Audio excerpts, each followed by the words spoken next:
जी, slides नज़र आनी शुरू हो गई हैं।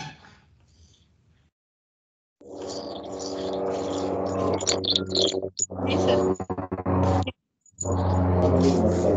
आ गई हैं सर।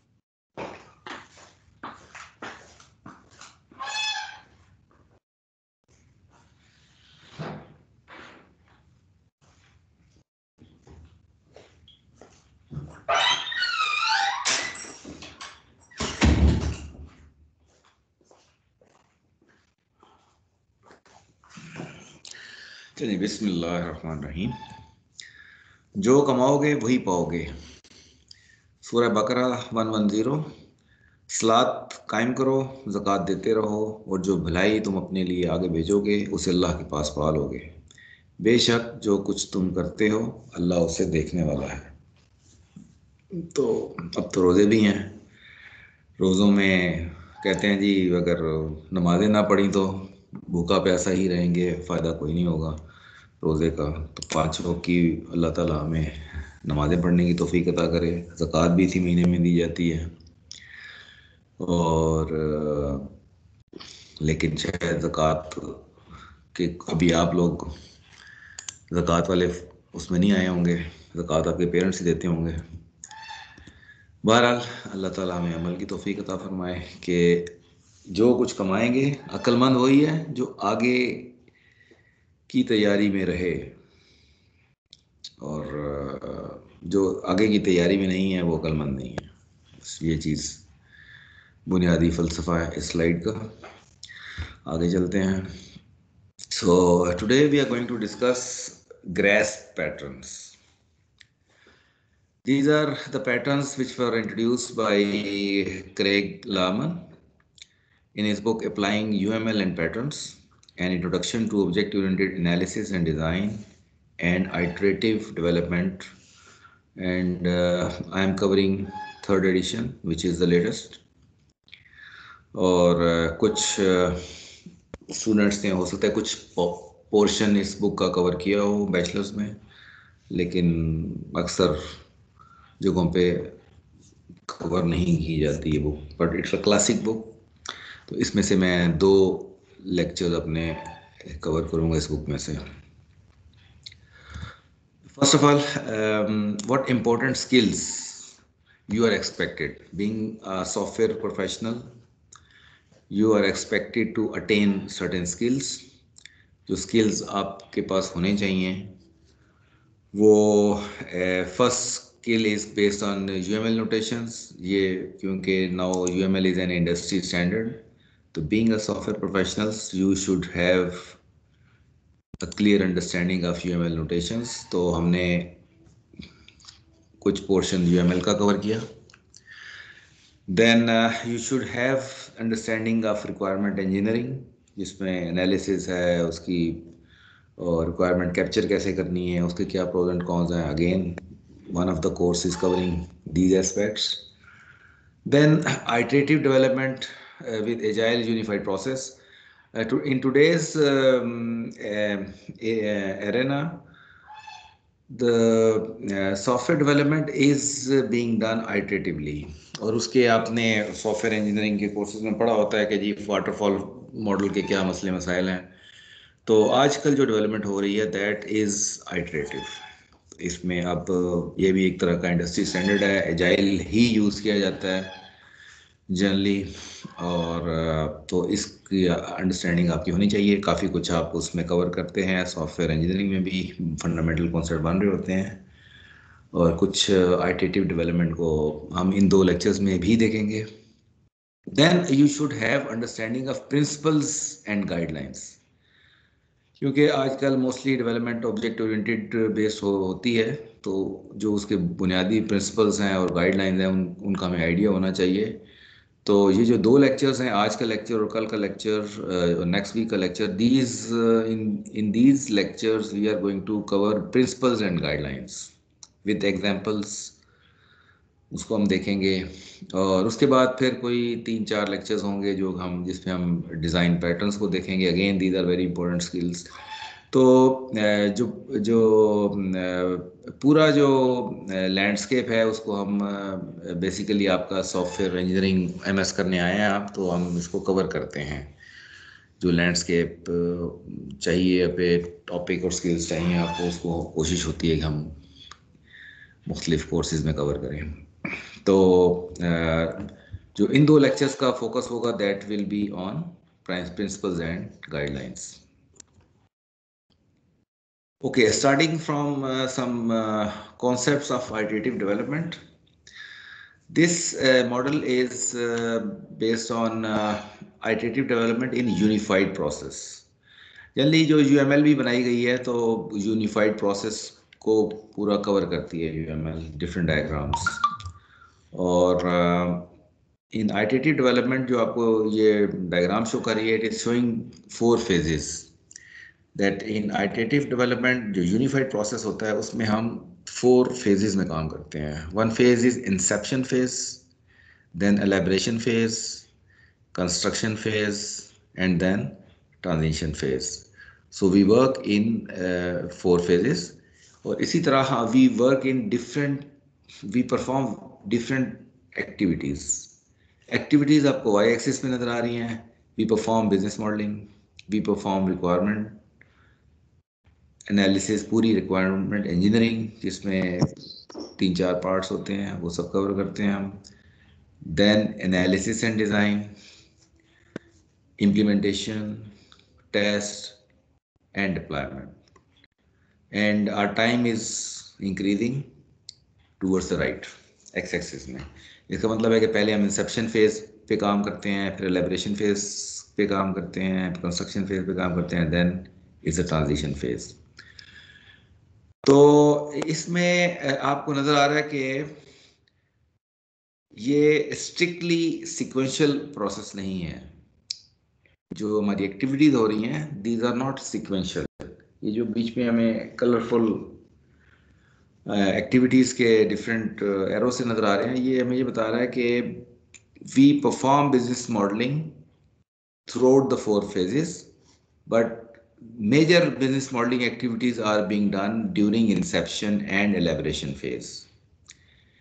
Similarly, अगर रिक्वायरमेंट की हम बात करें तो हमारे इंसेप्शन फेज में आहिस्ता आहिस्ता हमारी रिक्वायरमेंट की एक्टिविटीज़ बढ़ती हैं, लेकिन हमारी रिक्वायरमेंट की जो मेजर एक्टिविटीज़ हो रही होती हैं वो हो रही होती हैं एलेबरेशन फेज में, जिसमें हम रिक्वायरमेंट कैप्चर कर रहे होते हैं और उनको स्ट्रीमलाइन कर रहे होते हैं। यूज़र से जो चीज़ें नहीं समझ आ रही, कुछ कन्फ्यूजन हैं, वो अब दूर कर रहे होते हैं। तो ये एलेबरेशन फेज में ज़्यादा मेजर एक्टिविटीज़ रिक्वायरमेंट की जो हो रही होती हैं वो एलेबरेशन फेज में ज़्यादा हो रही होती हैं।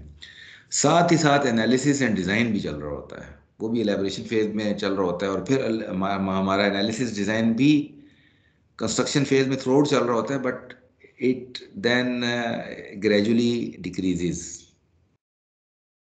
इसी तरह इम्प्लीमेंटेशन है जो है हमारी मेजर एक्टिविटीज़ तकरीबन एलेबरेशन फेज के क्लोजिंग टाइम में पीक पे चली जाती है, लेकिन हमारी इम्प्लीमेंटेशन तकरीबन इंसेप्शन में भी शुरू हो जाती है। हम इनिशियली कोई प्रूफ ऑफ द कॉन्सेप्ट या प्रोटोटाइपिंग वगैरह कर रहे होते हैं, यूज़र को कुछ एक्सप्लेन करने के लिए चीज़ें कर रहे होते हैं।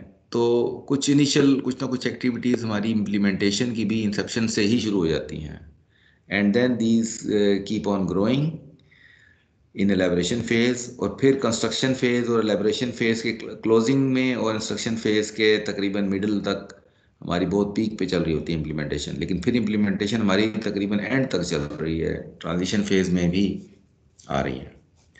टेस्टिंग भी हमारी थ्रू आउट इंसेप्शन फेज से लेके टेस्ट ट्रांजिशन फेज तक थ्रू आउट चल रही होती हैं।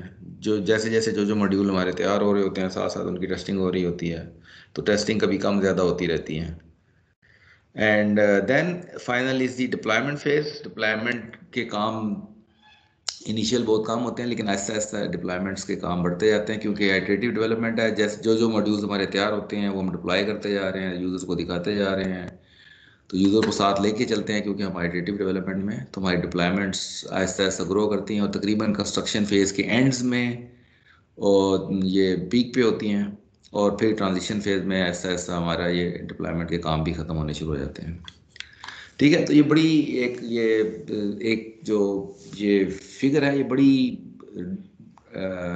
अच्छी एक पिक्चर पेंट करती है आपको, पूरा एक जो इन्वायरमेंट है और जो एक्टिविटीज़ हैं उसकी बहुत अच्छी एक ये पिक्चर पेंट करती है। तो एक तो ये चीज़ आपको, क्योंकि ये जो बुक, जिस बुक से मैंने ये लेक्चर बनाए हैं, this book is following the iterative development process based on unified process। और थोड़ा सा इसकी ये जो हम 4 फेजेस की बात की है उसको हम यहाँ पे थोड़ा सा और एक्सप्लेन कर रहा हूँ मैं। It is based on figure 2.6 of the book. It is scheduled oriented terms in unified process. Terms कौन कौन सी हैं? जैसे आपको बताया कि ये फेजेस हैं, this is the construction phase, elaboration phase, और ये inception phase and then construction phase. So there are 4 phases. हर फेज के अंदर फिर डिफरेंट हमारी आइट्रेशंस होती हैं। हर फेज में फॉर एग्जांपल हम कह रहे हैं ये एलेबोरेशन फेज है, इसमें 3 आइट्रेशंस हैं, और इस तरह there are multiple iterations in the construction phase, and there are again couple of transitions in the iterations in the transition phase. फिर हम जो फेज टू फेज हमारा जो आती है, जो बीच में एक आता है माइलस्टोन्स आते हैं, यानी एक फेज जब हमारा ख़त्म होता है, जैसे आइट्रेशन फेज ख़त्म हो रहा है, we will have some major milestone. और माइलस्टोन को कैसे डिफाइन करते हैं हम? It is an iteration end point when some significant decision और एवेल्युएशन अकर्स। इसी तरह हमारा हर आइट्रेशन के एंड पे रिलीजेस होती हैं। A stable execution subset of final product and end of each iteration, at the end of each iteration is a minor release. यानी कि हर आइट्रेशन के एंड पे एक हमारी माइनर रिलीज होती है। ठीक हो गया? तो इस तरह रिलीजेस भी हमारी निकल रही होती हैं। फिर हमारे इंक्रीमेंट का कॉन्सेप्ट होता है, the difference delta between the releases of 2 subsequent iterations is called increment. यानी आपने कुछ काम किया एक आइट्रेशन में और फिर अगला काम किया आइट्रेशन, अगली नेक्स्ट आइट्रेशन में, तो इनमें जो डिफरेंस होगा, जो आपने फर्दर काम किया, दैट डिफरेंस, उस डिफरेंस को हम कहेंगे कि हम इतना इंक्रीमेंट हुआ है, ये एडिशनल काम किया हमने। And then is the concept of final production. At this point, the system is released for production use। तो यहाँ पे आके हमारी रिलीज निकलती है। जैसे अभी आप एक्लिप्स वगैरह को देखें तो इसमें डिफरेंट रिलीजेस निकल रही होती हैं, नाइटली बिल्ड्स निकल रहे होते हैं। तो ये सारा इसी तरह आइटरेटिव डेवलपमेंट चल रही होती है। ठीक है जी। Any question on these 2 slides?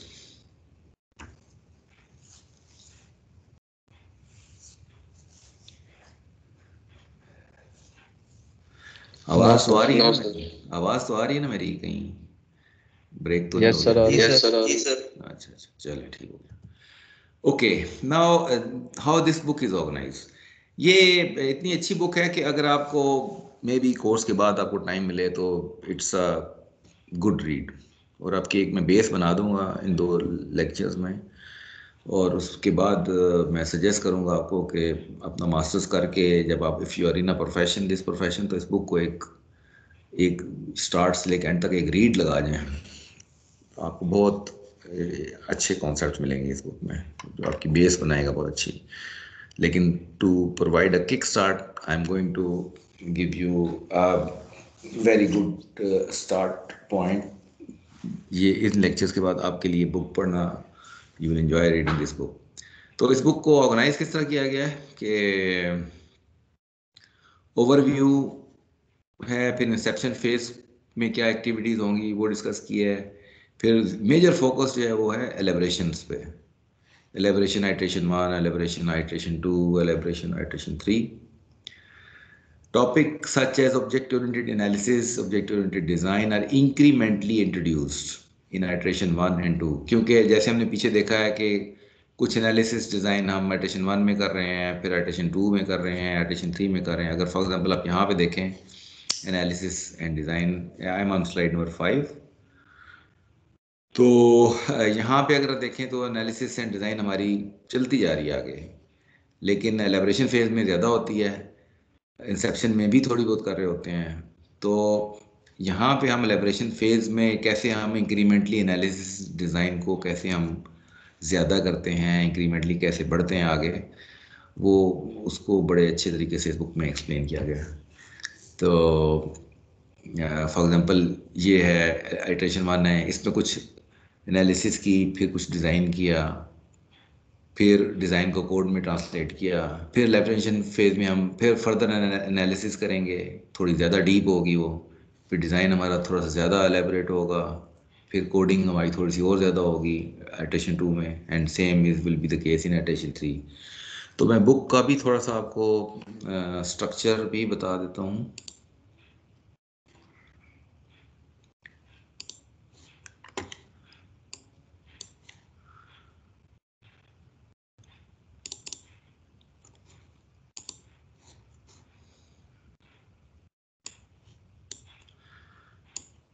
ये बुक में आप देखें, ये पार्ट 1 इंट्रोडक्शन आ रहा है, फिर पार्ट 2 में एक्सेप्शन फेज है। एक्सेप्शन फेज में कुछ थोड़ी सी डिस्कशन की है कि एवोल्यूशनरी रिक्वायरमेंट्स किस तरह लेनी है, प्री यूज़ केसेस कैसे हमने इनिशियल बिजनेस यूज़ केसेस वगैरह कैसे बनाने हैं, and some other requirements.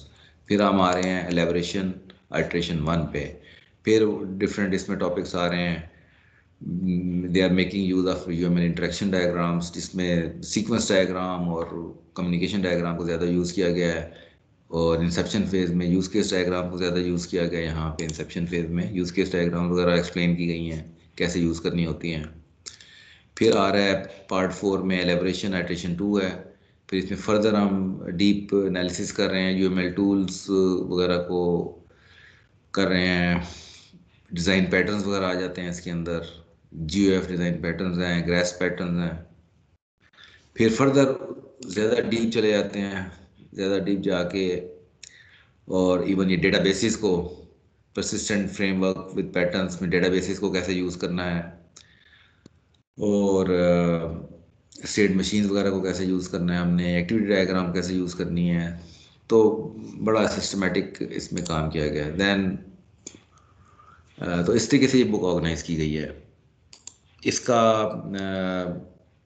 PDF भी अवेलेबल है।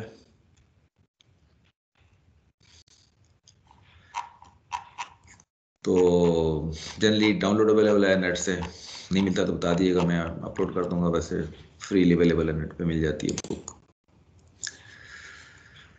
अच्छा जी, तो okay, so let's start with from after introduction and background, let's start from some contents of the book. अच्छा, दूसरी चीज़ ये है कि इस बुक में 2 केस स्टडीज लेके चला है ऑथर जो है लामन। One is next gen point of sale case study, and other one is Monopoly. तो Monopoly आप में से बचपन में अक्सर खेली होगी, और कुछ अभी भी खेल लेते होंगे। तो ये जो पॉइंट ऑफ सेल है, ये थोड़ी सी ज़्यादा बड़ी है केस स्टडी, और Monopoly थोड़ी सी छोटी स्मॉल स्केल है, और ये मीडियम साइज केस स्टडी है POS। तो स्ट्रेटजी क्या है? Using an iterative development strategy, the plan is to proceed through requirements, object-oriented analysis, design, and then implementation. In object-oriented analysis and design is applied to the case studies in multiple iterations. यानी इन दोनों case studies पे apply करेंगे with some examples. और क्योंकि इसमें जो point of sale terminal है, इसमें हार्डवेयर भी इन्वॉल्व है, तो इसमें समझे कि एक तरह का सॉफ्टवेयर हार्डवेयर को डिज़ाइन टाइप चीज़ है। तो मोनोपोली है, प्योर सॉफ्टवेयर बेस्ड गेम है। तो in first iteration is for some core functions. जो पहली आइटरेशन है हमारी, it is for core functions, and later iteration expand the functionality. फिर उसी फंक्शनैलिटी को फर्दर एक्सपेंड किया गया। In iteration 1 introduces just those analysis and design skills related to iteration 1, and additional analysis and design skills are introduced in iteration 2, and similarly then further complex concepts common in iteration 3.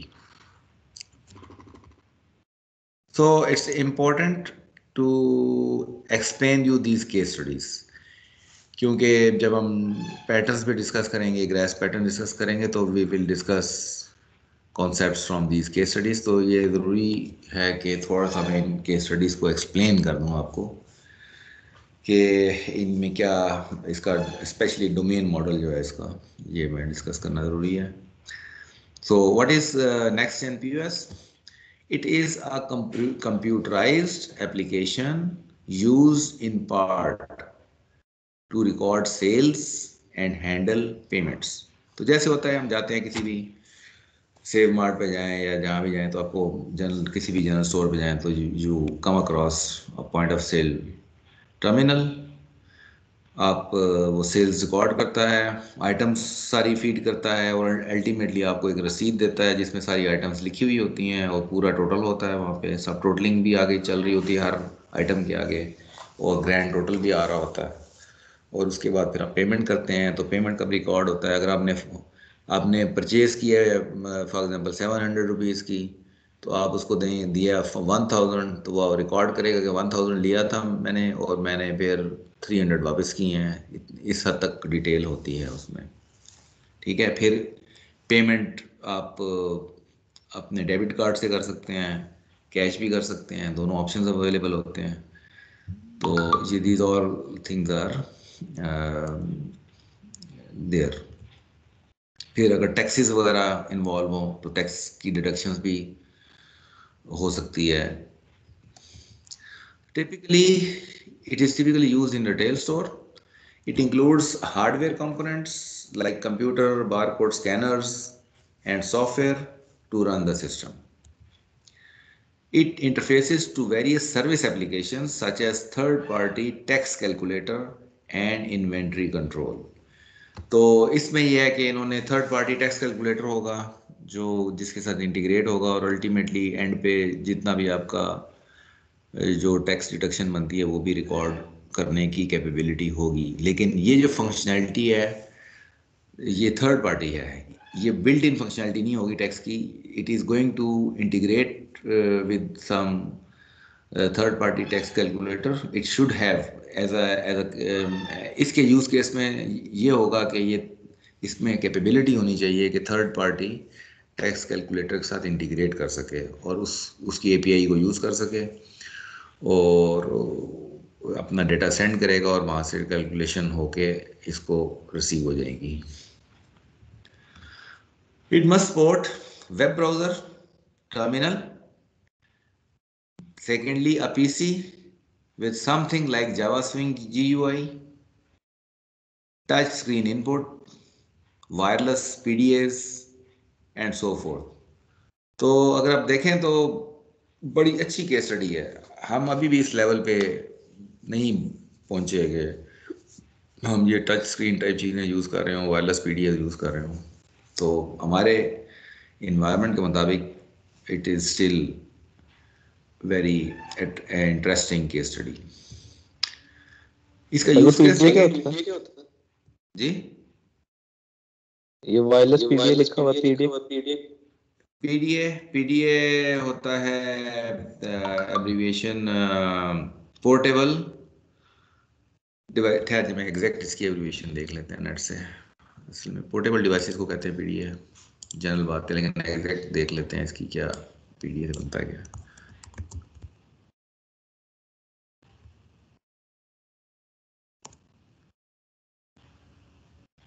Personal digital assistants, ठीक है। ये समझ लें कि एक तरह का tablet समझ लें, एक तरह का टैबलेट का कॉन्सेप्ट है। तो पहले टैबलेट इतने पॉपुलर नहीं थे तो लोगों के हाथ में PDS पकड़ा दिए जाते थे बार कोड्स वगैरह लगाने के लिए। तो ये समझ लें कि you can categorise a tablet as a PDA।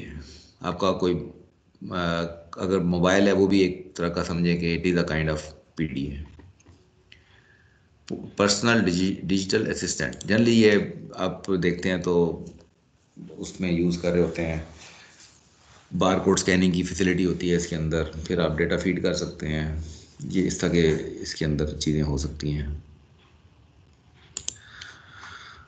अच्छा जी, तो this is a use case of use case model of point of sale terminal.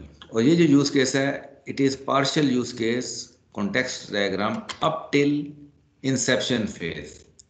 क्योंकि आहिस्ता आहिस्ता चीज़ें ग्रो की गई हैं बुक के अंदर, इंसेप्शन फेज में कुछ चीज़ें एनालाइज की, जब इंसेप्शन फेज कंप्लीट हो गया एंड तो उस वक्त ये चीज़ें रिक्वायरमेंट लेकर और रिक्वायरमेंट गैदरिंग करके एनालिसिस करके इस स्टेज पे पहुंच गए हैं कि ये एक यूज़ केस का हमने मॉडल बना लिया है।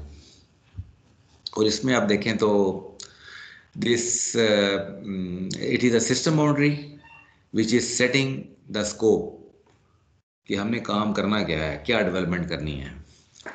तो ये सिस्टम बाउंड्री है जो आपको नज़र आ रही है, और इसमें जो यूज़ केसेस हैं ये यूज़ केसेस हमने आइडेंटिफाई किए हैं।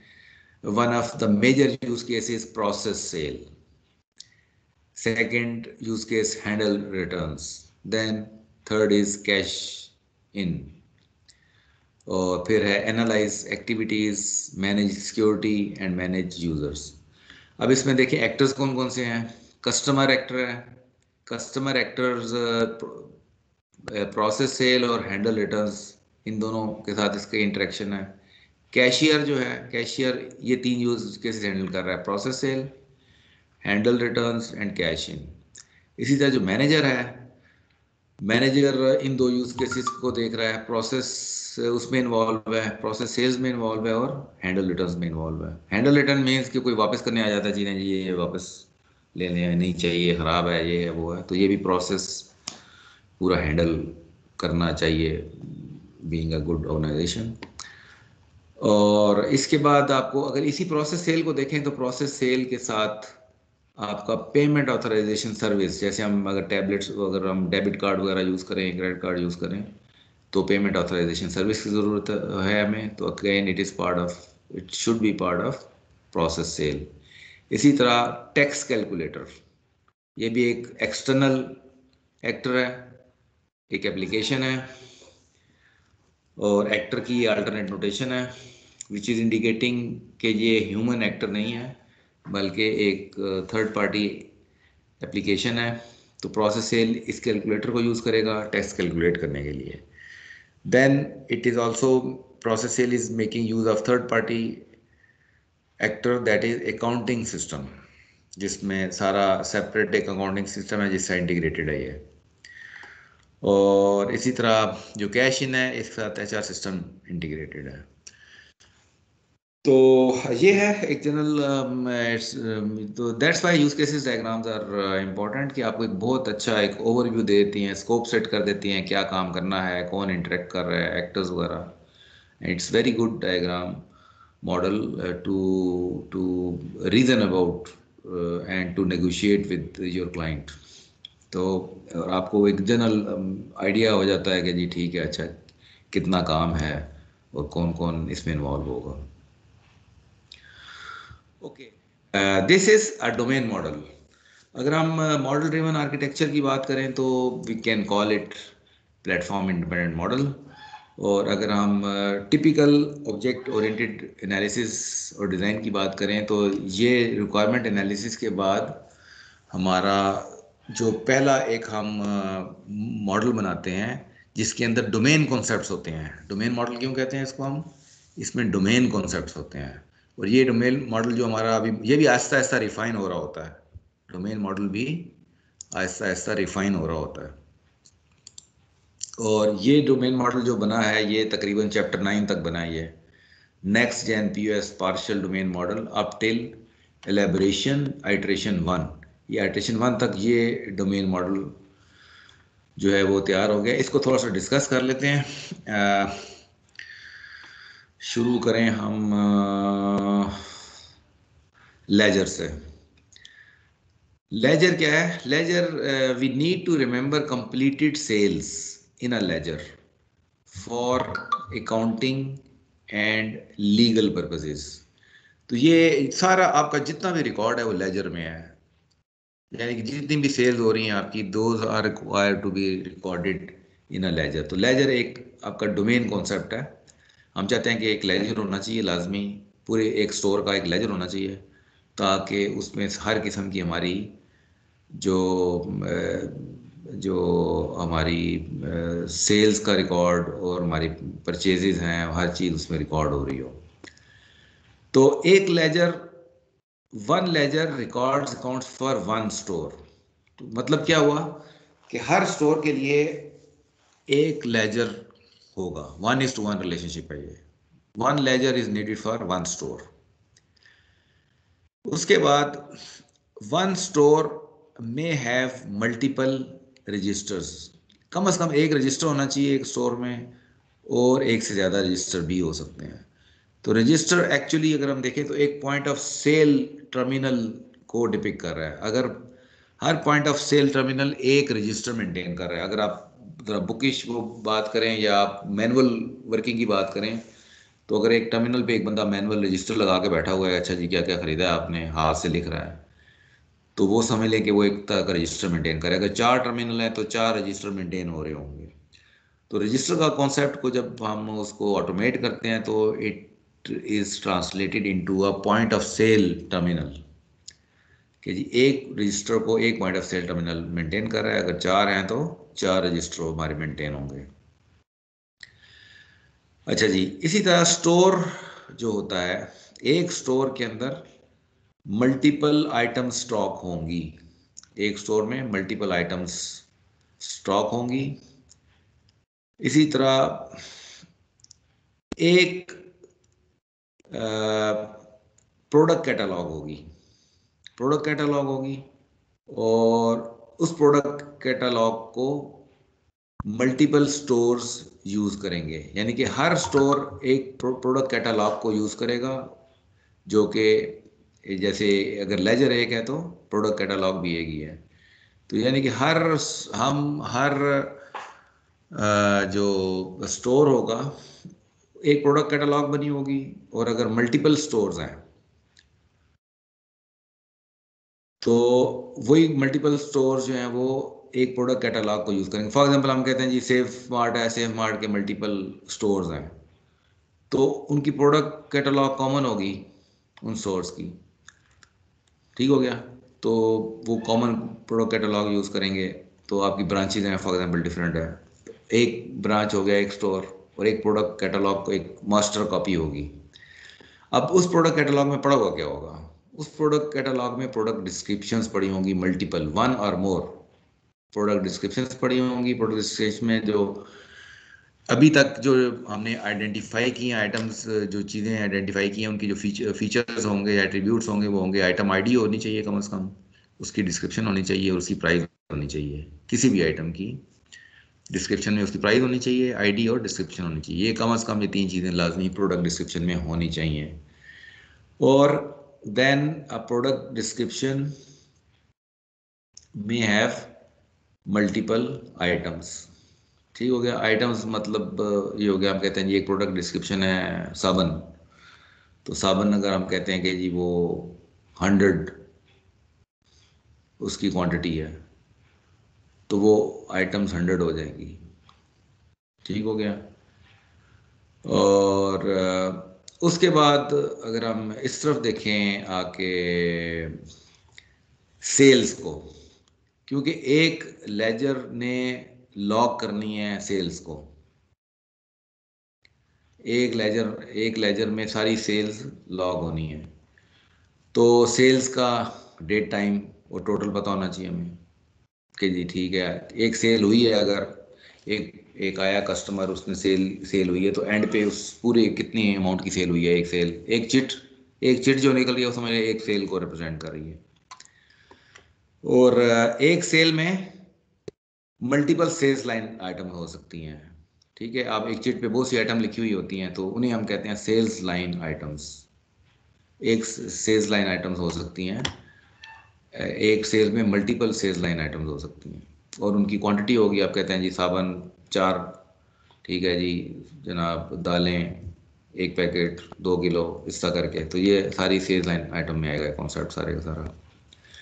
जब सेल्स हो जाएगी तो सेल्स के बाद आपने पेमेंट होनी है। और सेल के साथ ही कस्टमर लिंक्ड है। एक सेल एक कस्टमर के लिए होगी और एक सेल की एक पेमेंट होगी, कैश पेमेंट हो सकती है या जो भी पेमेंट हो सकती है। ठीक हो गया। और इसी तरह हर रजिस्टर, जो कि हम कह रहे हैं पॉइंट ऑफ सेल टर्मिनल है, तो हर रजिस्टर पे एक कैशियर काम करेगा। One cashier is going to work on one register. ठीक हो गया। और हर sales line item records, each sales line item record sales of an item. जो भी आइटम है, एक एक हर सेल्स लाइन आइटम में, हर रो में एक एक आइटम डिपिक्ट होगी। ज़्यादा भी हो सकती हैं और एक भी हो सकती है। I hope I have been able to explain it, the concept of point of sale domain model. ठीक है, तो इसको हम दोबारा भी डिस्कशन में वापस आना पड़ा तो याद रखिएगा, ये स्लाइड नंबर 11 है। Okay, now coming on to the domain model of Monopoly. ठीक है, ये देखिए इसका डोमेन मॉडल छोटा है and it's up till elaboration iteration 1 तक जो हमने इसको एनालाइज किया है, तो ये we have been able to infer this domain model which is based on 4 domain classes. इसको थोड़ा सा डिस्कस कर लेते हैं। We start from Monopoly game. हम कहते हैं जी एक मोनोपोली गेम जो होती है उसमें 2 डाइज यूज करेंगे हम। ठीक है, 2 छक्के यूज करेंगे, 2 डाइज यूज करेंगे और 2 उनके साथ खेलेंगे हम, 2 डाइज के साथ मोनोपोली गेम को। इसके बाद उस मोनोपोली गेम इस will be played on a board. एक बोर्ड के ऊपर खेली जाएगी मोनोपोली गेम। फिर बोर्ड में 40 स्क्वायर्स होंगे। ये जो स्क्वायर आपको नजर आ रहे हैं ये होगा टोटल 40 स्क्वायर होंगे ये एक बोर्ड के ऊपर। सो अ बोर्ड कंटेन्स 40 स्क्वायर्स और हर स्क्वायर का कोई ना कोई नाम होगा। ठीक हो गया। अब प्लेयर भी इन्वॉल्व होगा। प्लेयर इसमें 2 या 8 प्लेयर के दरमियान प्लेयर हो सकते हैं मोनोपोली में, minimum 2, maximum 8, and every player will have some name, or these will play a monopoly game. अच्छा, every player will own a piece. ठीक है जी।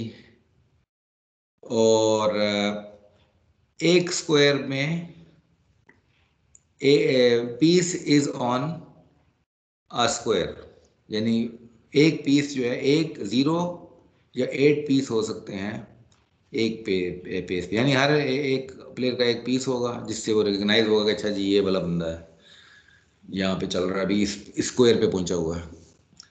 तो एक पीस होगा विच जो player piece will belong to a player.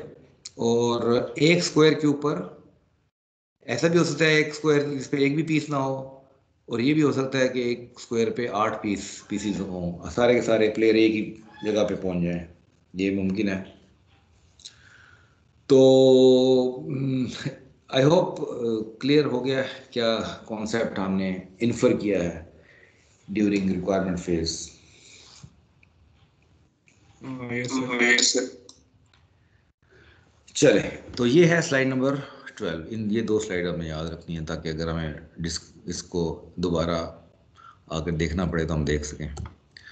Okay, after discussing these 2 case studies and their domain model, now we are going to discuss the GRASS patterns. GRASS stands for General Responsibility Assignment Software Patterns. Sometimes we say patterns, sometimes we say principles.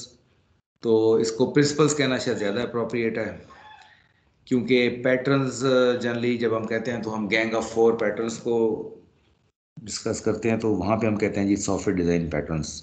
These are more like principles and we abbreviate these as GRASP. These consist of guidelines for assigning responsibility to classes and objects in object oriented design. तो इसमें क्या हम बता रहे हैं, हम इसमें कुछ गाइडलाइंस हैं कि हम जब रिस्पॉन्सिबिलिटीज असाइन करनी हैं तो हमें क्या किन चीज़ों का ख्याल रखना चाहिए। Okay, once we talk about responsibilities, then there is a concept of responsibility driven design, RDD. RDD stands for responsibility driven design। कि जब हम डिज़ाइनिंग कर रहे होते हैं, हमारी ऑब्जेक्ट ओरिएंटेड डिज़ाइन कर रहे होते हैं, तो we generally follow the principles of responsibility driven design. We identify responsibilities and then we allocate responsibilities to various domain classes or entities. So once we talk about responsibilities, then responsibilities are of two types. I repeat, responsibilities are of two types. Responsibilities कौन कौन सी हैं? One is responsibilities of doing, knowing. One is responsibility of knowing and other one is responsibility of doing.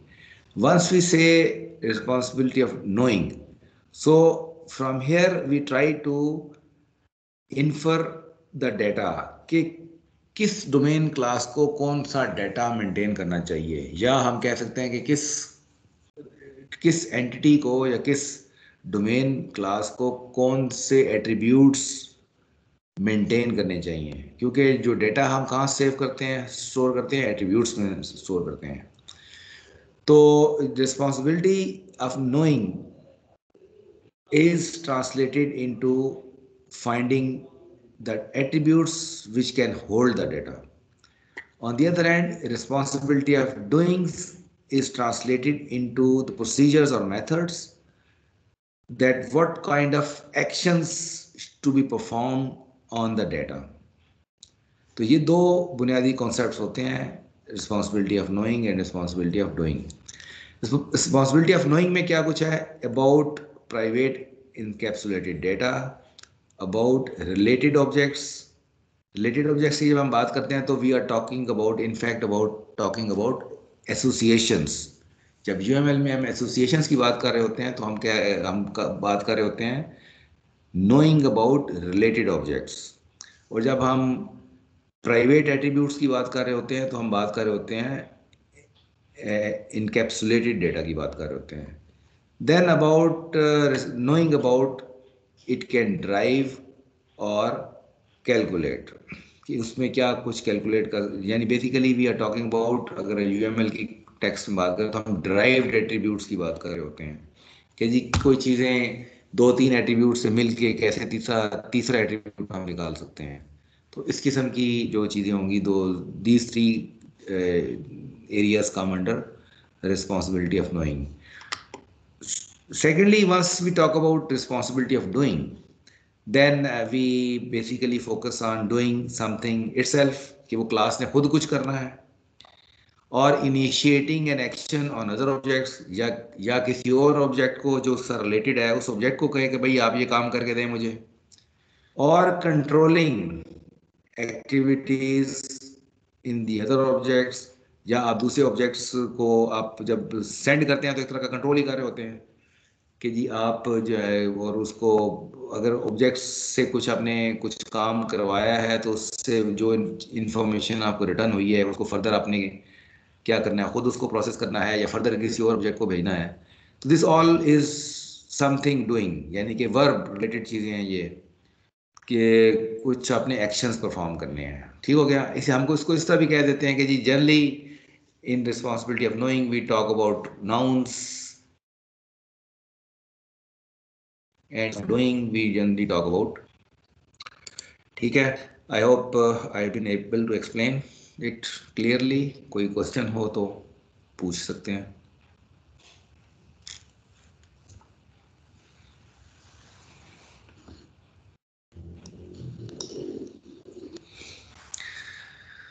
चले, if there is no question then we move forward। Okay, now this book explains or presents 9 GRASS principles or patterns। I prefer to call these principles, और जो उनके नाम है वो ये लिखे हुए हैं। One is information expert, in short sometimes we called only it expert, then a creator principle, polymorphism, controller, low coupling, high cohesion, pure fabrication, indirection, and protected variations. So I call it principles. That is more appropriate because we generally talk about some guidelines here. So principal patterns help in communication. Why we need to know about the principles? Now I'm going to answer this question. Why we need to know about the principles? फायदा क्या होगा ये principles पढ़ने का हमें? जो पहला बुनियादी फायदा है वो है कि these help in communication. अगर आप एक सॉफ्टवेयर डेवलपमेंट हाउस में बैठे हुए हैं and you are multiple developers working collaboratively to develop some applications और आपने तो आप you need some common vocabulary, you need some common understanding to talk to each other. अगर आप फंडामेंटल कॉन्सेप्ट्स की vocabulary यूज़ करेंगे तो you can clearly communicate with each other और आपको कम अल्फाज में कम कहे में आप ज़्यादा बेहतर कम्युनिकेट कर सकते हैं. So let's see a typical scenario. For example, Asif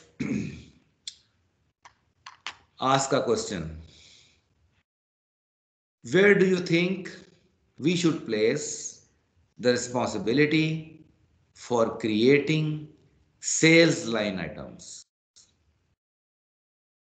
ठीक है, वो पूछ रहा है कि यार ये सेल्स लाइन आइटम को क्रिएट करना, अभी आइटम क्रिएट तो करनी है, किसको जिम्मेदारी दी जाए, किस ऑब्जेक्ट को, किस क्लास को मैं ये जिम्मेदारी दूं कि सेल्स लाइन आइटम का इंस्टेंसेस वो क्रिएट करे.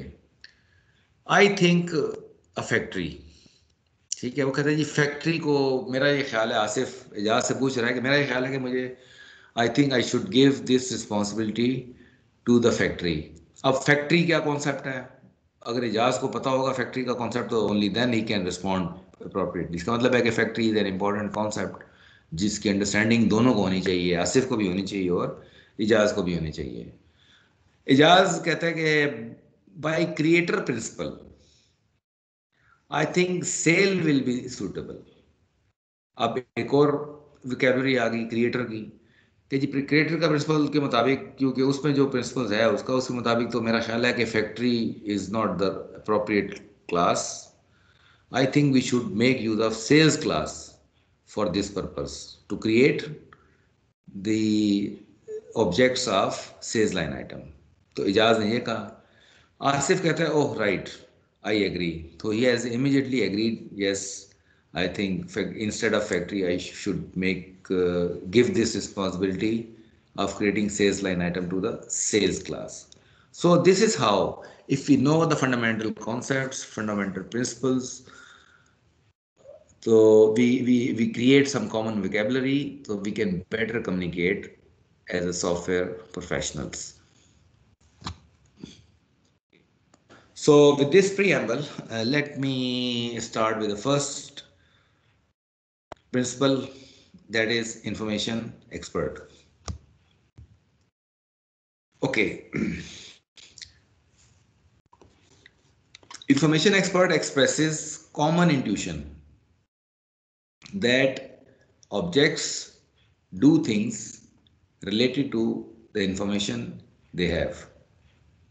ठीक है, वैसे भी कॉन्सेप्ट बुनियादी कॉन्सेप्ट है. अगर मेरे पास कोई इंफॉर्मेशन आई है तो मुझे ही रिस्पॉन्ड करना चाहिए. अगर एक इंफॉर्मेशन मेरे पास आई है, मतलब एक कॉमन सेंस की भी बात है, एक इंफॉर्मेशन मुझे सबसे पहले रिसीव हुई है तो फिर मुझे ही उस पर एक्ट करना चाहिए और उस पर अब मुझे कोई ना कोई एक्शन लेना चाहिए.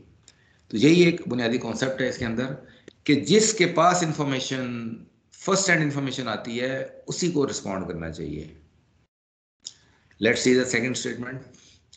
Assign the responsibility of doing something to the object or a class that has the related information necessary to do that. तो जिसके पास इंफॉर्मेशन है उसी को वो उस इंफॉर्मेशन को प्रोसेस करना चाहिए. किसी और को नहीं करना चाहिए। ये बिल्कुल सादा सा बुनियादी कॉन्सेप्ट है। Let's see the example. Here I am I'll try to explain। अब ये जो 3 डोमेन क्लासेस हैं, दीज आर फ्रॉम कौन से केस स्टडी से हैं? यूएस वाली जी, पॉइंट ऑफ सेल, ठीक है। Point of sale case study में से अब ये एग्जांपल्स आई हैं। Now we are going to discuss. अब यहाँ पे जो हमें नजर आ रहा है कि अ cell contains 1 or more sales line items, and sales line items is described by a product description। ठीक है कि वहीं से पता चलेगा ना आपको, जब आप चिट आपको मिलती है सेल ऑफ टर्मिनल में, तो हर रो में आपको ये प्रोडक्ट डिस्क्रिप्शन लिखी होती है कि ये चीज़ है, आइटम आईडी उसकी ये है और डिस्क्रिप्शन ये है, प्राइस उसकी ये है। वो कहाँ से आ रही होती हैं? सेल्स लाइन आइटम कहाँ से उठा रही होती है? प्रोडक्ट डिस्क्रिप्शन से उठा रही होती है। वो साथ ही जो चौथा उसका कॉलम होता है, दैट इज़ क्वांटिटी। आप कहते हैं कि जी मैंने चॉकलेटें खरीदी हैं, तो चॉकलेट डिस्क्रिप्शन आ जाएगी, उसकी प्राइस आ जाएगी, ठीक है, और उसकी प्राइस पता होनी चाहिए और क्वांटिटी पता होनी चाहिए। और ये चीज़ें पता होंगी तो आप उसकी, अगर नंबर ऑफ क्वांटिटी अगर 4 है तो आप प्राइस से मल्टीप्लाई करेंगे और आपको उस रो में पता चल जाएगा कि जी ठीक है जी, ये 4 चॉकलेट्स हैं तो इनकी इतनी प्राइस होगी। तो कैलकुलेट क्या करना चाह रहे हैं हम ग्रैंड टोटल कैलकुलेट करना चाह रहे हैं, सब टोटल कैलकुलेट करना चाह रहे हैं, और प्राइस वैसे नज़र भी आ रही है आपको यहाँ पे। तो क्वेश्चन क्या है?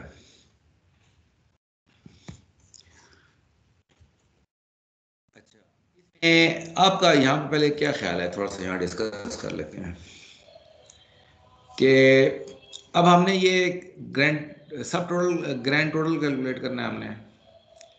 अब बताएं कि ये 3 क्लासेस हमारे पास अवेलेबल है।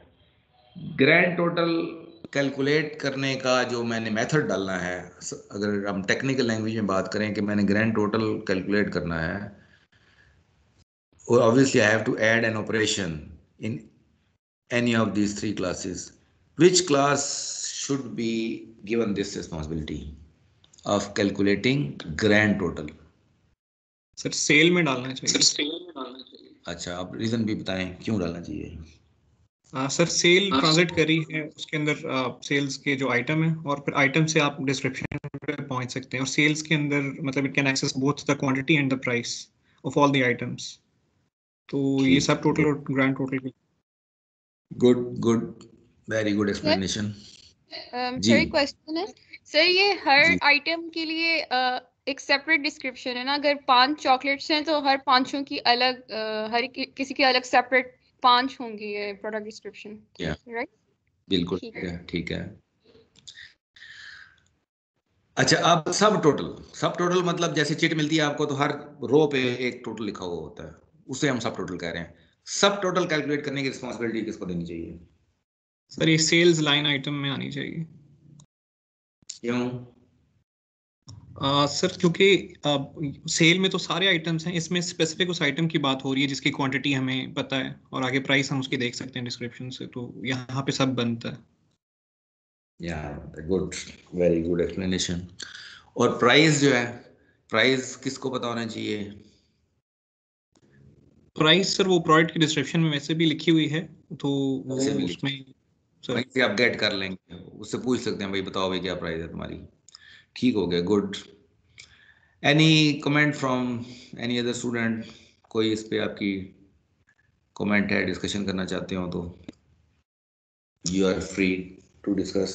सर प्राइस यूनिट प्राइस को कह रहे हैं ना हम? हाँ, ये कंफ्यूजन है कि आप जी सिर्फ प्राइस मतलब आपकी। ओके ठीक है, थैंक यू। यूनिट प्राइस बिल्कुल ठीक है, क्योंकि सब टोटल होगा क्वांटिटी से मल्टीप्लाई करके। जब प्राइस और क्वांटिटी को मल्टीप्लाई करेंगे तो जो चीज आएगी वो आएगी सब टोटल, और वो उस एक रो में लिखा आएगा चिट की, सेल्स चिट की एक आ जाएगी, वो चीज हो जाएगी। ठीक है, any other question, any other Curie?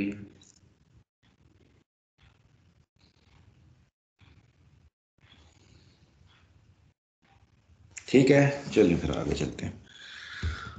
Okay, expert example. For example, in NextGen, some class needs to know the grand total of the sale. ठीक है जी. Who needs to know? In order to determine the grand total, we need all the sales line item instances. Grand total हम उस वक्त तक नहीं निकाल सकते जब तक कि हमें सारी सेल्स लाइन आइटम्स के इंस्टेंसेस हमारे पास ना हो और उन सब को फिर हम प्लस ना करें, उस वक्त तक ग्रैंड टोटल नहीं निकलेगा. सेल हैज दीज, क्योंकि sale can have one or more sales line items, तो सेल्स के पास ये इंफॉर्मेशन है. So sale is the logical choice. Sales line items can determine the subtotal for each line item as it knows the quantity. So sales line items the expert here. तो क्या हम कह रहे हैं कि जी सेल्स मालूम करने के लिए, ग्रैंड टोटल मालूम करने के लिए sales is the right choice and sales line items की जो सब टोटल निकालना है उसके लिए जो राइट चॉइस है वो हमारे पास सेल्स लाइन आइटम होनी चाहिए. And for product description knows and it is expert for the prices. तो प्राइजेस की एक्सपर्ट प्रोडक्ट डिस्क्रिप्शन है, सेल्स लाइन की सब टोटल की एक्सपर्ट सेल्स लाइन आइटम होगी और ग्रैंड टोटल की एक्सपर्ट जो होगी वो सेल्स क्लास होगी. So this is what we is the message of this slide जो हम डिस्कस कर चुके हैं पहले. ओके, अब कैलकुलेट कैसा करना है, अब थोड़ा लॉजिक को हम डिस्कस करते हैं. यहाँ पे राइट साइड पे देखिए, हमने जब ये हमने एनालाइज कर लिया तो हमने क्या किया, हमने सेल्स को गेट टोटल का जो मेथड है वो हमने डाल दिया सेल्स के अंदर. ठीक है कि जी हमने कहा जी ये जिम्मेदारी हमने दे दी सेल्स को, और गेट सब टोटल का मेथड डाल दिया हमने सेल्स लाइन आइटम में. ये जिम्मेदारी हमने दे दी, रिस्पॉन्सिबिलिटी ऑफ डूइंग दे दी हमने सेल्स लाइन आइटम को. और प्रोडक्ट डिस्क्रिप्शन में जो गेट प्राइस का मेथड है ये हमने डाल दिया, प्रोडक्ट डिस्क्रिप्शन को डाल दिया कि जी जो भी प्राइस मालूम करनी होगी हम प्रोडक्ट डिस्क्रिप्शन को कहेंगे भाई आप ये हमें प्राइस बताएं. सेल्स लाइन आइटम को हम कहेंगे कि जी आप सब टोटल निकाल के दें, और सेल्स को हम कहेंगे गेट टोटल निकाल के दें. तो पहला काम तो ये हो गया कि हमने ये इनको यहाँ पे प्लेस कर दिया, रिस्पॉन्सिबिलिटी ऑफ डूइंग सेल्स में, सेल्स लाइन आइटम में और प्रोडक्ट डिस्क्रिप्शन में. अब हमने लॉजिक बनानी है कि इनको अब हमने यूज़ कैसे करना है, इन मेथड्स को हमने यूज़ कैसे करना है. तो वी आर मेकिंग, अभी it is a again part of design, but it is a behaviour design, या बिहेवियर डिज़ाइन हम कर रहे हैं. So we are making use of a communication diagram. आपको मैंने पहले बताया था कि communication diagram is an alternative for, किसका अल्टरनेटिव है ये, कौन सी डायग्राम का?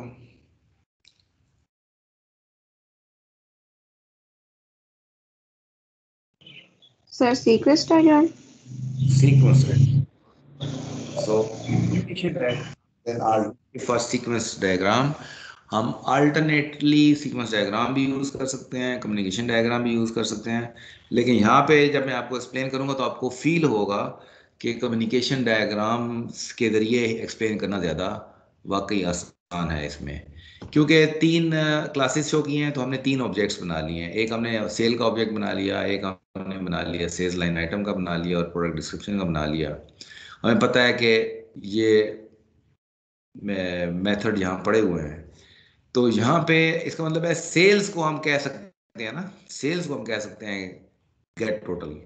तो जब हम कम्युनिकेशन डायग्राम की कॉन्टेक्स्ट में बात करते हैं या कम्युनिकेशन डायग्राम में बात करते हैं तो हम मेथड कॉल, गेट टोटल को मेथड कॉल करना है ना हमने, तो हम इसको मेथड कॉल नहीं कहते, हम इसको कहते हैं कि मैसेज पासिंग. तो हम ये कह रहे हैं कि जी we are sending a message to sales. क्या मैसेज सेंड करें उसको? Get total. कि जी हम सेल्स को कह रहे हैं कि प्लीज गेट द टोटल, और जो टोटल आएगा that may come in a variable T.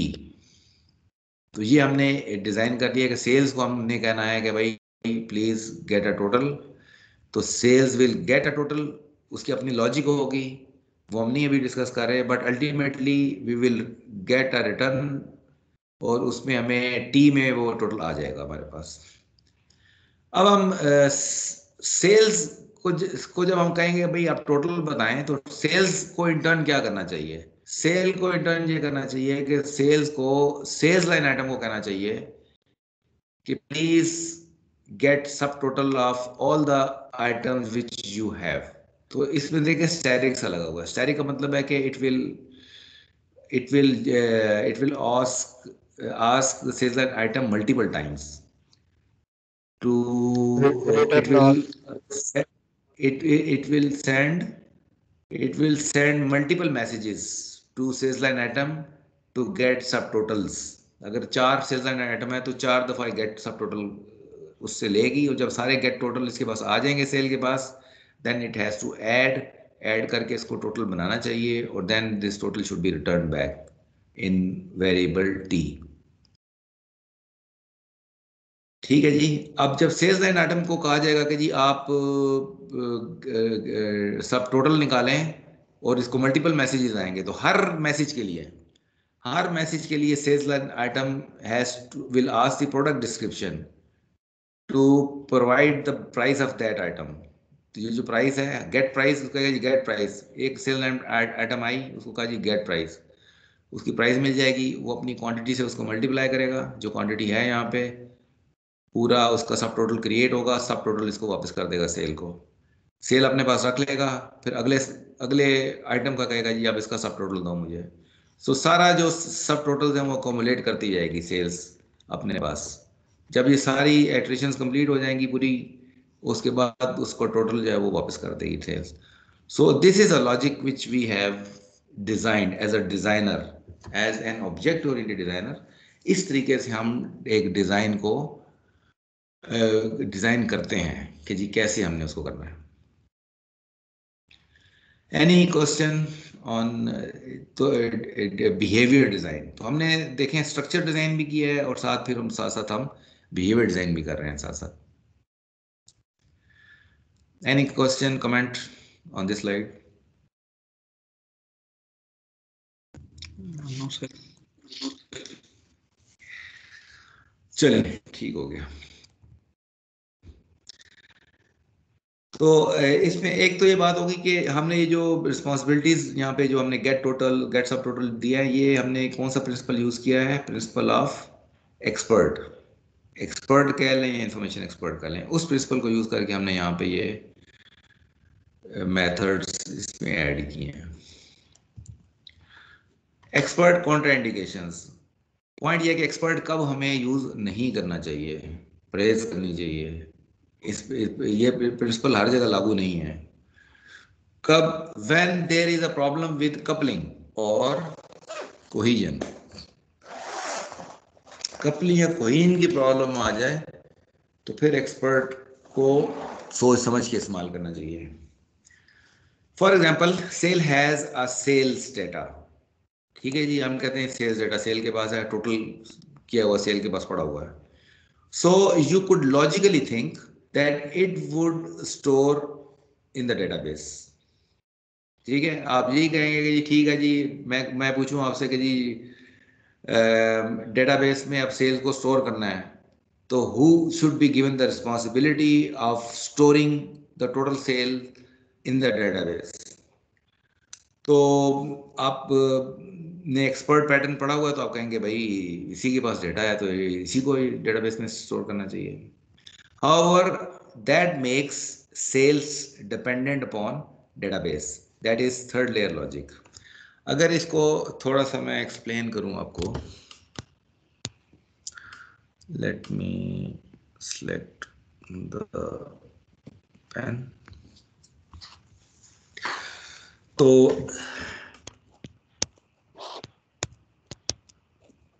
Sales है, सेल्स के पास पड़ा हुआ है टोटल, इसका टोटल पड़ा हुआ है अपना। ठीक है जी। अब जनरली जो डेटाबेसेस होती है हमारी डेटा टियर में होती है, सॉरी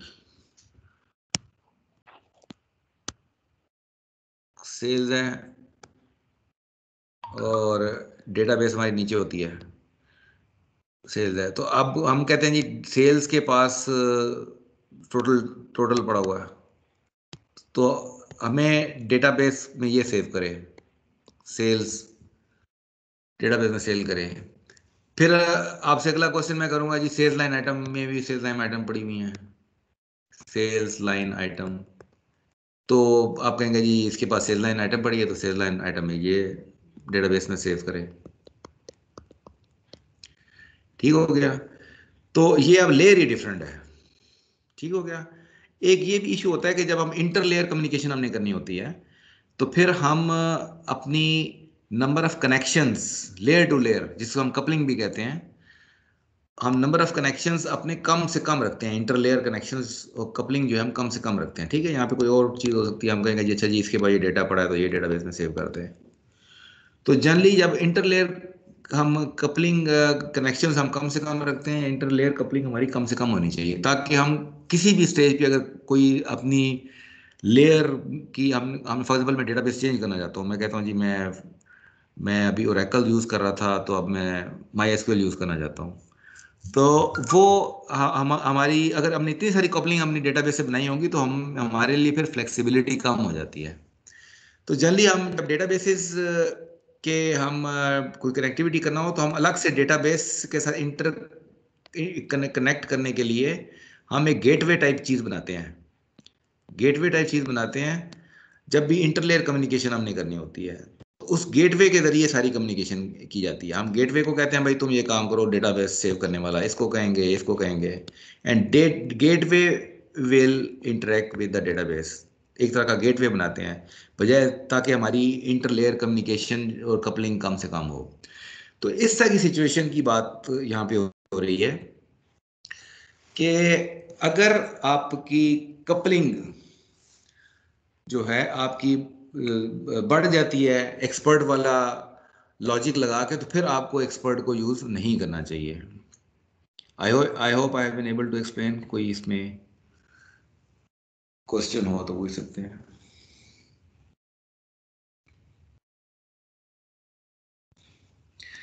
चले आगे चलते हैं। So it ends the expert principal of expert. Second is the principle of creator.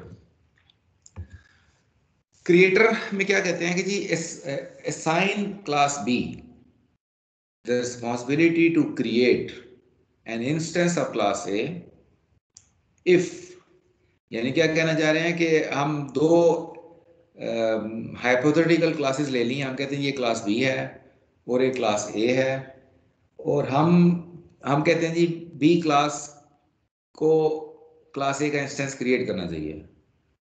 तो हमें कब हम ये जिम्मेदारी क्लास B को दे सकते हैं या देनी चाहिए हमें, और क्या सिचुएशन हो सकती हैं, क्या सूरत हाल हो सकती है तब हम दें तो बेहतर है, अदरवाइज हमें नहीं देनी चाहिए।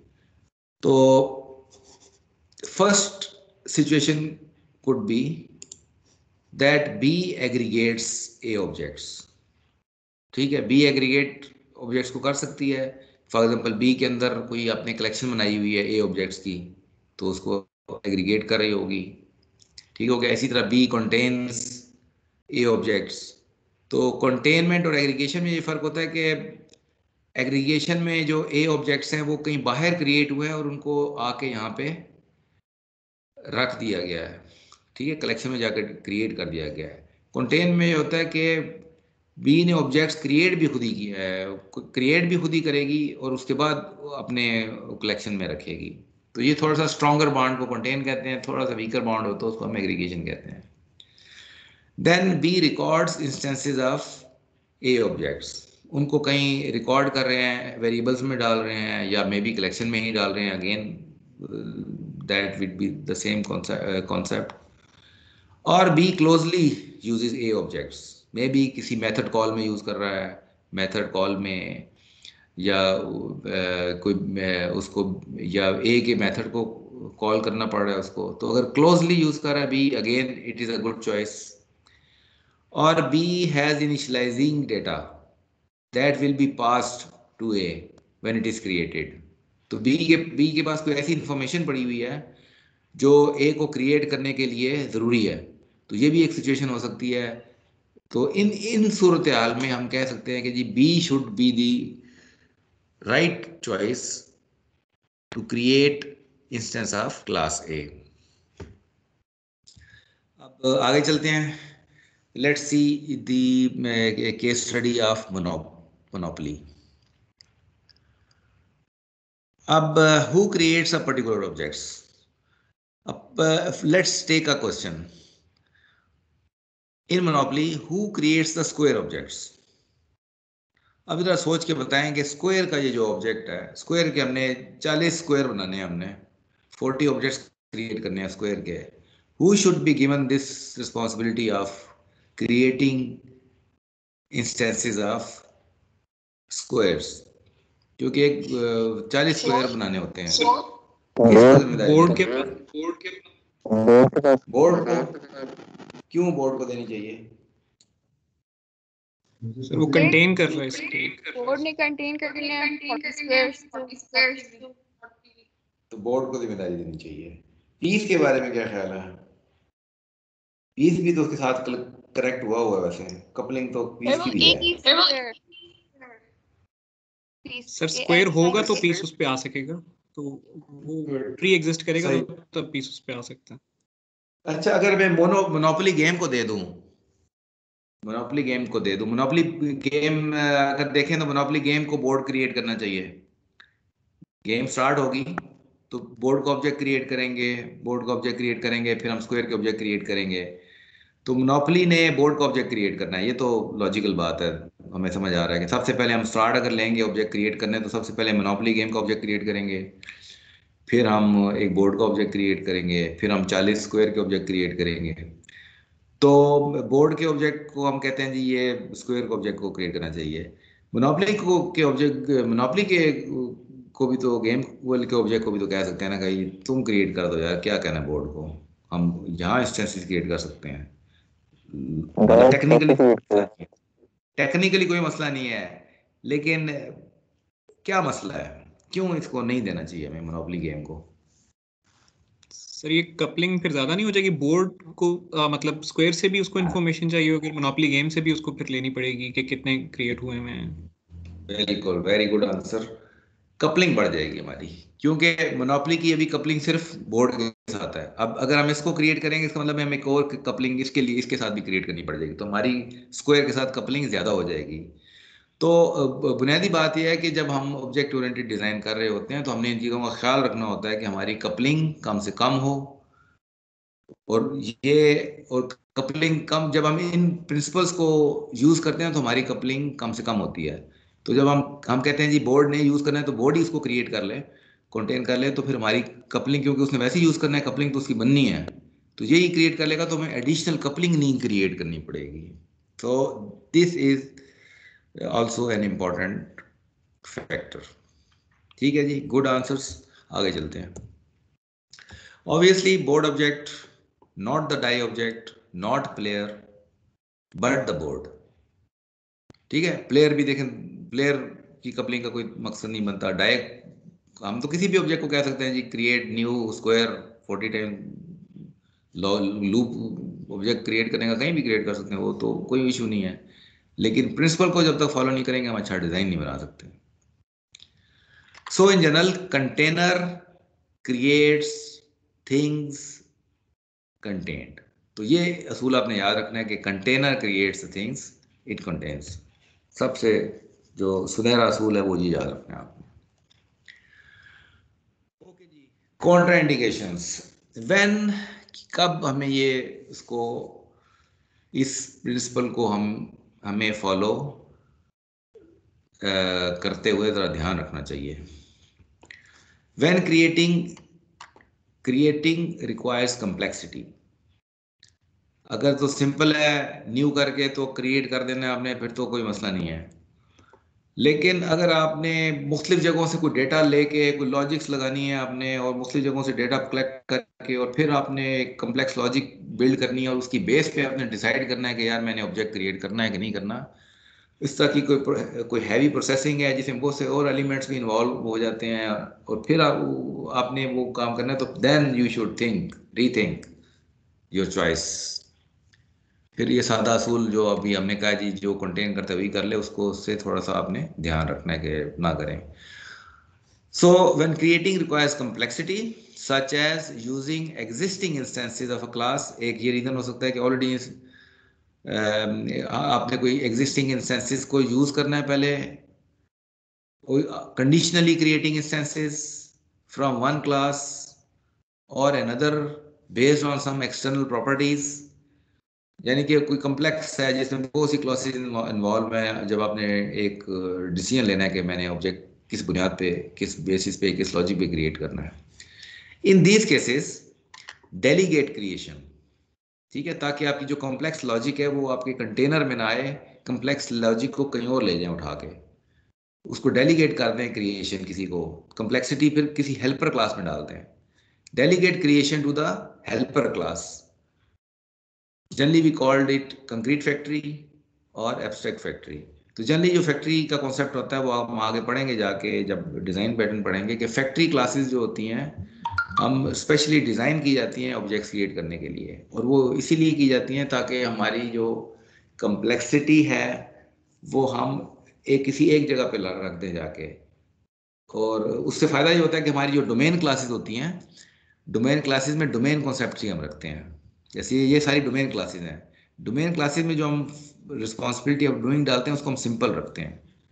कंप्लेक्सिटी कोई आ रही है कहीं तो वो फिर हम हेल्पर क्लासेस में ले जाते हैं और वहाँ पे उसको प्रोसेस करते हैं। और सिर्फ हम ये जो डोमेन क्लास होगी, ये हेल्पर क्लास को एक मैसेज आएगी, प्लीज़ क्रिएट फला फला ऑब्जेक्ट्स।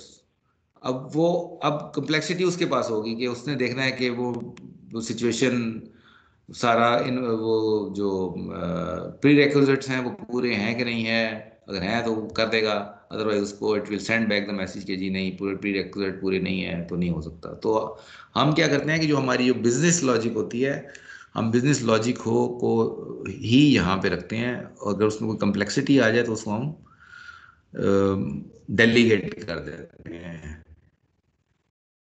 दूसरी यूटिलिटी क्लासेस को या हेल्पर क्लासेस। ठीक हो गया?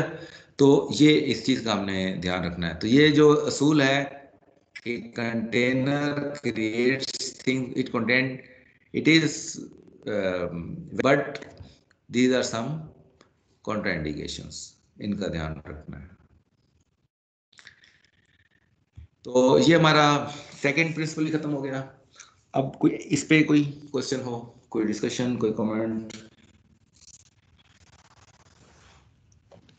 सर ये delegate creation to helper class एक बार बता दो। हाँ ठीक है, गुड क्वेश्चन। ये एक्चुअली डेलीगेशन हम आगे इसको डिस्कस भी करेंगे, लेकिन ये सिंपल कॉन्सेप्ट है डेलीगेशन का। ये मैं थोड़ा सा एक्सप्लेन करता हूँ आपको। ये फॉर एग्जांपल क्लास ए है, ठीक है जी, क्लास बी है, ठीक हो गया, और ये क्लास बी है, ठीक है। तो अगर मैंने ऑब्जेक्ट क्रिएट करना है सी का, ठीक है, तो एक तो यह है कि इसके अंदर मैं जाके लिखूं न्यू सी करके, कोई मैं डालूं मेथड इसको क्रिएट करने के लिए, या मैं कहता हूं बी को, इसको मैं कहता हूं जी क्रिएट सी, ये एक मैं इसको मैसेज पास करता हूं, इसको क्रिएट सी। अब सी को क्रिएट करना है, उसकी क्या लॉजिक है, ये बी को पता है ना, बी को पता है। तो अब बी ने आगे ये वाला काम करना है, न्यू सी वाला, ठीक है। ए खुद नहीं डायरेक्ट कर रहा, ए खुद डायरेक्ट नहीं कर रहा। तो जब आप किसी और क्लास को काम देते हैं, कोई काम असाइन कर देते हैं कि भाई ये काम आप करें और मुझे रिटर्न कर दें सी का ऑब्जेक्ट, तो ये इसको जाएगा, बी क्रिएट करेगा और इसको बी क्या करेगा, इसको रिटर्न कर देगा सी का ऑब्जेक्ट ए को। तो हमने क्योंकि बी को कहा है कि आप सी क्रिएट करें और मुझे ऑब्जेक्ट दें, तो this concept is called delegation. A is delegating its job to class B. This is a simple concept of delegation. हम इसको कह सकते हैं B is a delegation class. ठीक है, उसको डेलीगेशन किया, इसको हेल्पर क्लास भी कह सकते हैं, ये आपका काम कर रही है। तो हेल्पर क्लासेस उस वक्त यूज़ की जाती हैं जब आप फॉर एग्जांपल यहाँ पे ए में आप चाहते हैं कि लॉजिक मेरी सिंपल हो, मैं कम्प्लेक्सिटी ना ज़्यादा डालूँ। कम्प्लेक्सिटी मैंने हाइड कर दी है बी के अंदर। अब जो कोई कम्प्लेक्स है, उसे कम्प्लेक्स लॉजिक की बेस पे कुछ चीज़ें चेक करनी है, उसके बाद ऑब्जेक्ट क्रिएट करना है, तो वो काम हमने बी के में लगा दिया। तो ए की हमारी फंक्शनैलिटी सिंपल रहेगी। ये इस ऐसी सूरत में हम डेलीगेशन कर रहे होते हैं। जी ठीक है, क्लियर हो गया? जी सर। चलो सही है।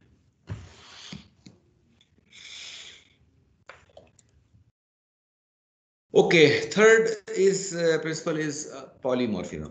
पॉलीमॉर्फिज्म बैचलर में सुनते आए हैं, आप भी सुनते आए हैं और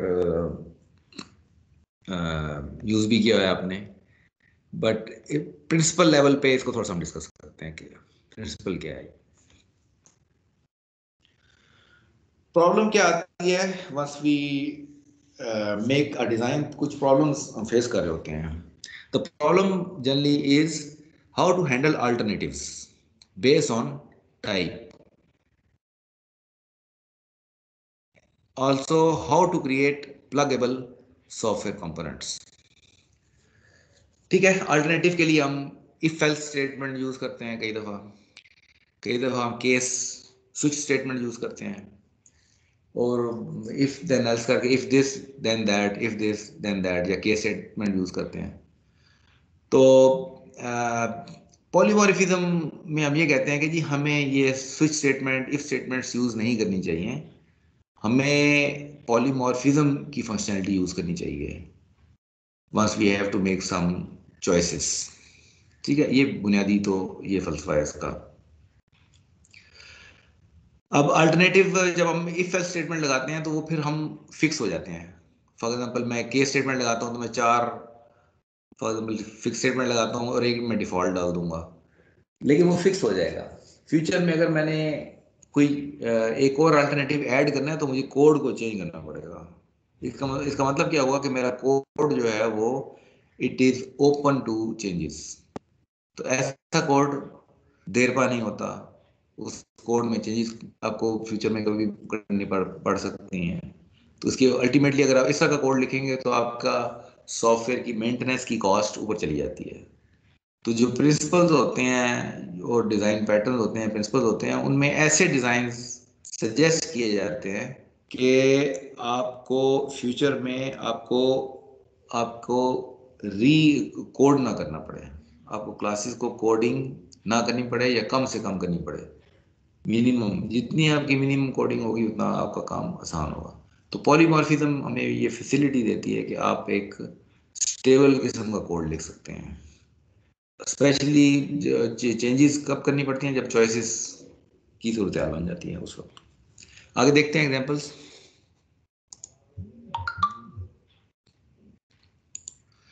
सॉल्यूशन क्या है?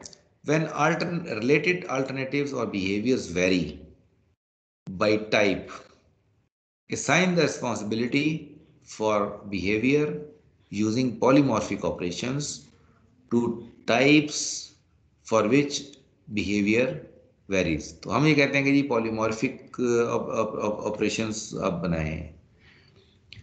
अच्छा जी, इसको आगे मैं एग्जांपल से आपको थोड़ा सा क्लियर होगा। Alternative. One way to handle type-based alternative is with the condition if else or switch case statement.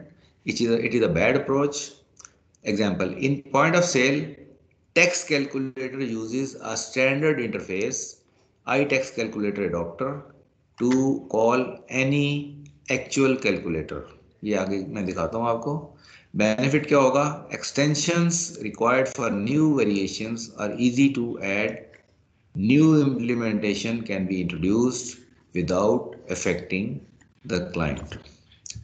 तो ये एक इंटरफेस है जो कि आई टैक्स कैलकुलेटर इंटरफेस है, और ये एक इंटरफेस है जो कि जो एप्लीकेशन है पॉइंट ऑफ सेल टर्मिनल की, वो एप्लीकेशन इस इंटरफेस, उसको ये इंटरफेस नजर आ रहा है, ठीक है। उसको ये पता है कि कोई भी क्लास जो इस इंटरफेस को इम्प्लीमेंट कर रही है, आई कैन यूज दैट। तो उस क्लास के अंदर जो हमने कोड लिखा है वो इंटरफेस बेस्ड कोड है। क्लास के अंदर इंटरफेस बेस्ड कोड है, और उसमें इंटरफेस में क्या है, उसमें इंटरफेस में क्या है, इसमें एक मेथड है गेट टेक्स्ट, इसका एक पैरामीटर है सेल्स का, और इसकी रिटर्न टाइप है लिस्ट, जो कि टेक्स्ट आइटम रिटर्न कर रही है। अब क्लास को ये पता है कि उसने जितनी भी इम्प्लीमेंटेशन क्लास के अंदर हुई हुई है, that is based on this interface.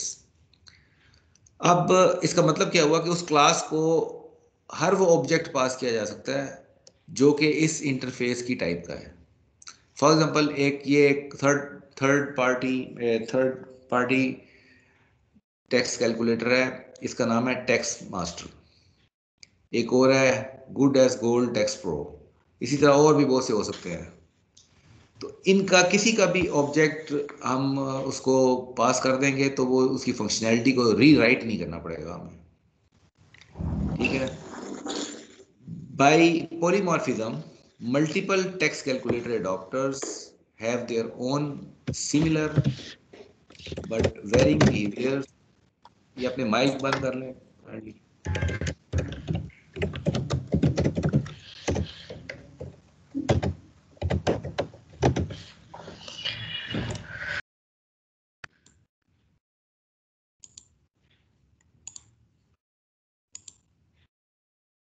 Mic किसका ऑन है?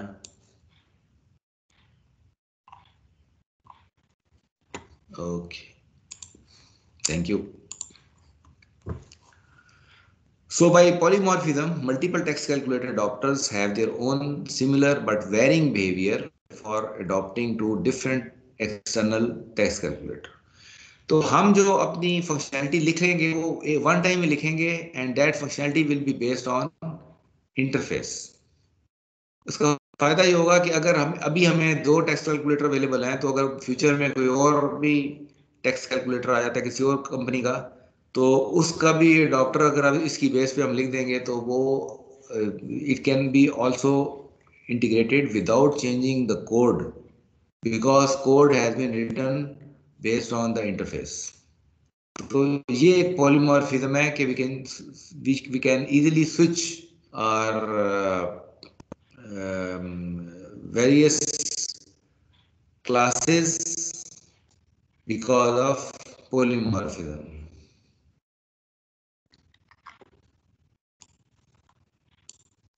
So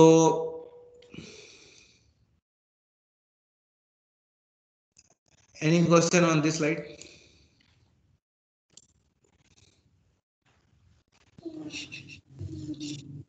No sir. Okay, now let's see another example on polymorphism, and this example is based on monopoly. How to design different square actions. अब बहुत सारे square हैं, हर square में कोई different action है। किसी स्क्वायर में जेल में चले जाना है, किसी स्क्वायर पे आपने छलांगे लगानी है, किसी स्क्वायर पे टैक्स देना है, किसी स्क्वायर पे आपको पैसा मिलेगा। तो हर स्क्वायर का एक डिफरेंट एक्शन है। तो if there are 40 squares, it means that each square will have a different action, ठीक है। तो how to design different square actions, और हर स्क्वायर पे एक्शन भी करना है आपने।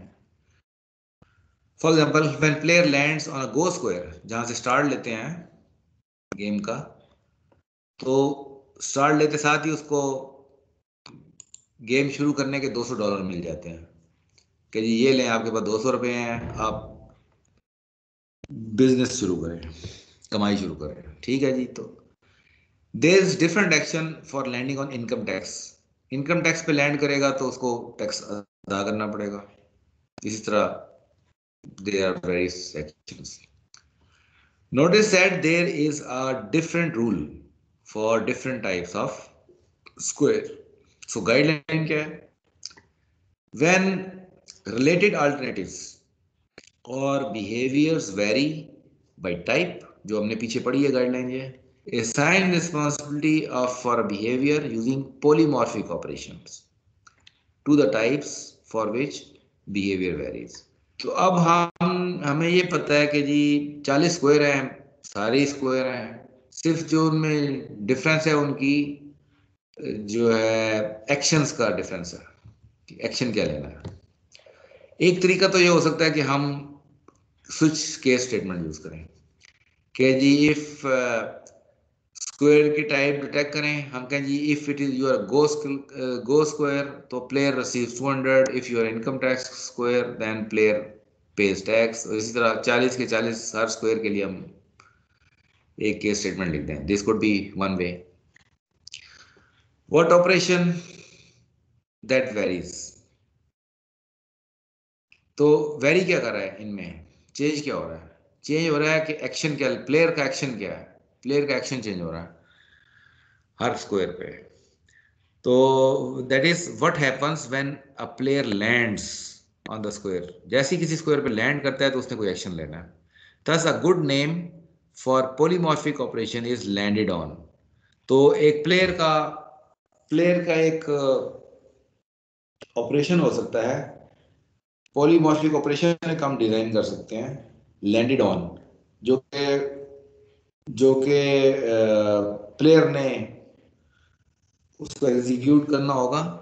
और हर लैंडेड ऑन ऑपरेशन के अंदर हम वो लिख सकते हैं कि जी जब प्लेयर लैंड करता है गो स्क्वायर पे तो ये करना है, इनकम टैक्स पे लैंड करना है तो ये करना है। तो एक लैंडेड ऑन पॉलीमॉर्फिक ऑपरेशन हम बना सकते हैं। By polymorphism, we'll create a separate class for each kind of square that has different landed on responsibility and implement a landed on method in each square। Her square में landed on operation हम बना सकते हैं। Just brief idea, हम कहते हैं जी player को location अपनी मालूम होगी कि किस लोकेशन, मतलब कौन से स्क्वायर पे अभी है वो, that will be the location of player. अब स्क्वायर एक हमने एब्स्ट्रैक्ट स्क्वायर बना दिया और उसमें हम एक लैंडेड ऑन एब्स्ट्रैक्ट ऑपरेशन डाल दिया, और these are there will be 40 squares जो कि कंक्रीट स्क्वायर होंगे। तो because these will be subclasses और subclasses of square abstract class, तो इनको अपना लैंडेड ऑन ऑपरेशन इंप्लीमेंट करना पड़ेगा। तो हर स्क्वायर अपना लैंडेड ऑन ऑपरेशन अपनी रिक्वायरमेंट के मुताबिक इंप्लीमेंट कर लेगा।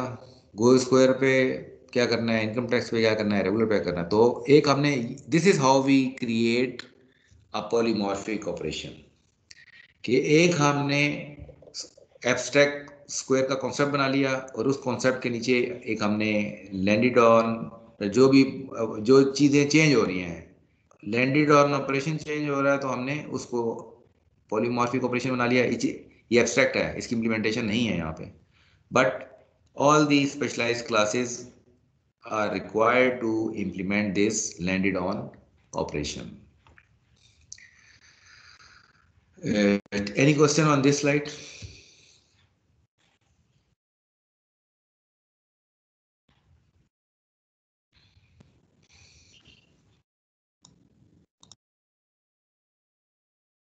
No sir. ओके, तो अब बिहेवियर डिजाइन को थोड़ा सा डिस्कस करते हैं। ये एक तरह का हमने स्ट्रक्चर बना लिया है, पॉलीमॉर्फिक स्ट्रक्चर बना लिया है। Now behaviour design, what object should send the landed on message to the square that player lands on. ये क्वेश्चन आ गया जी कि लैंडेड ऑन मैसेज जो है वो स्क्वायर को जाना है, तो ये landed on message in square को कौन भेजे, who should send this message. यानी कि हम ये कहना चाह रहे हैं कि जो हर लैंडेड ऑन मैसेज है, ये मैसेज कौन इस मैसेज को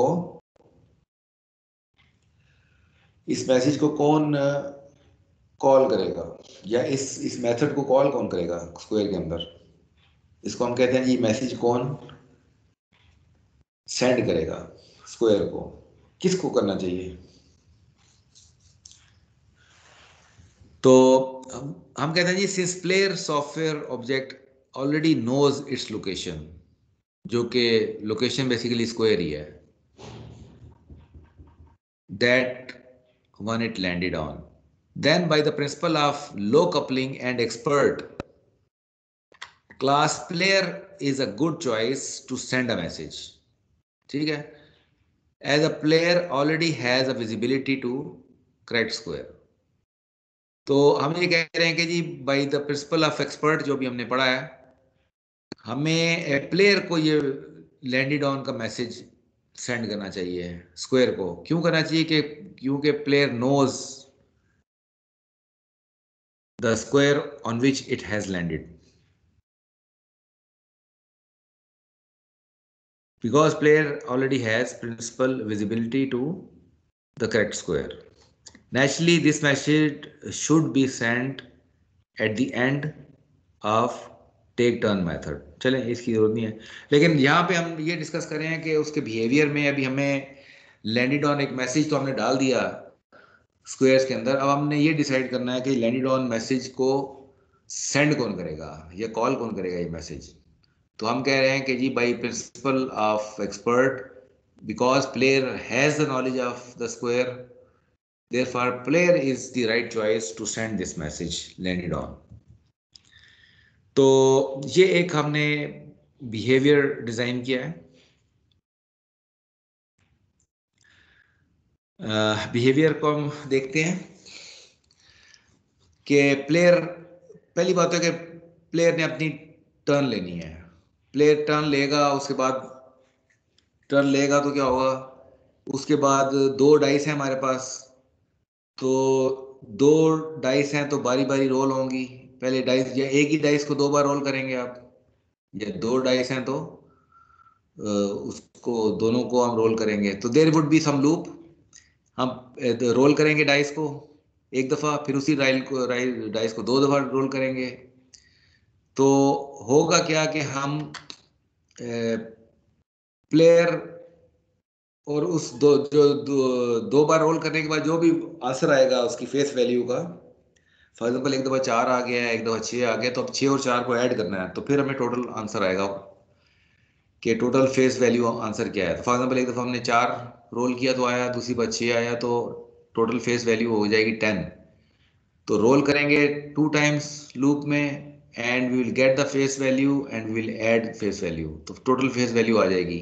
तो player will get the answer of 10, और ये डाइस को लूप में 2 दफ़ा मैसेज करेगा and will get the face value. For example we say that answer आ जाता है हमारे पास 10, 4 + 6 10।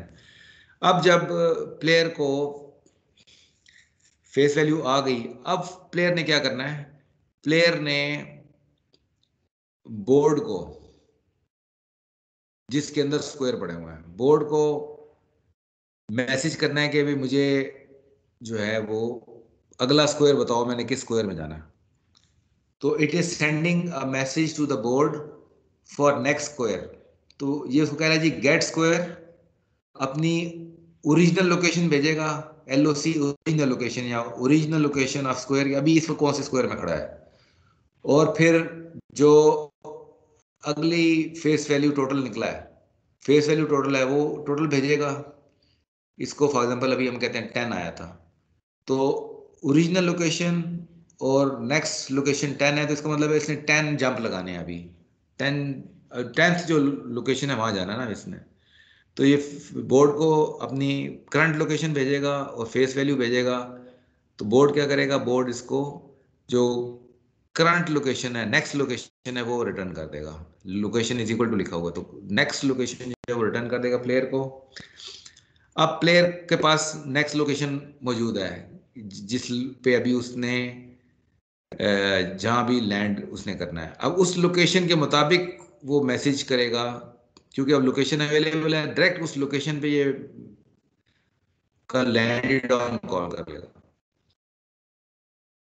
ठीक है, जो स्क्वायर है, अब स्क्वायर तो एब्स्ट्रैक्ट है, लेकिन क्योंकि इस पास ऑब्जेक्ट आया हुआ है, कंक्रीट ऑब्जेक्ट, तो ये इसी एब्स्ट्रैक्ट के अगेंस्ट ही कॉल करेगा।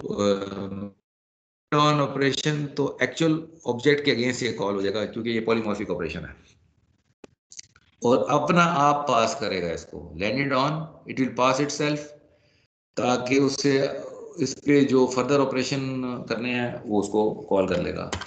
तो हम ये कह सकते हैं कि die player is sending roll message to die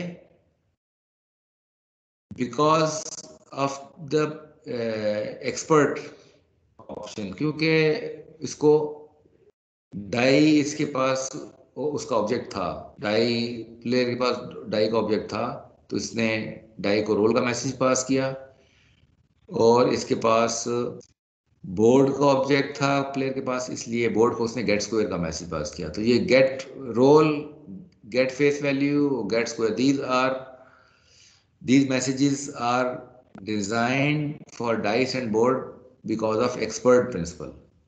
और फिर लैंडेड ऑन का जो मैसेज ये भेज रहा है स्क्वायर को, it is based on polymorphism message, क्योंकि लैंडेड ऑन हमने ऑलरेडी डिजाइन किया हुआ है पॉलीमॉर्फिक ऑपरेशन। तो ये जो लैंडेड ऑन मैसेज हम स्क्वायर को भेज रहे हैं और प्लेयर भेज रहा है, it is based on polymorphism principal.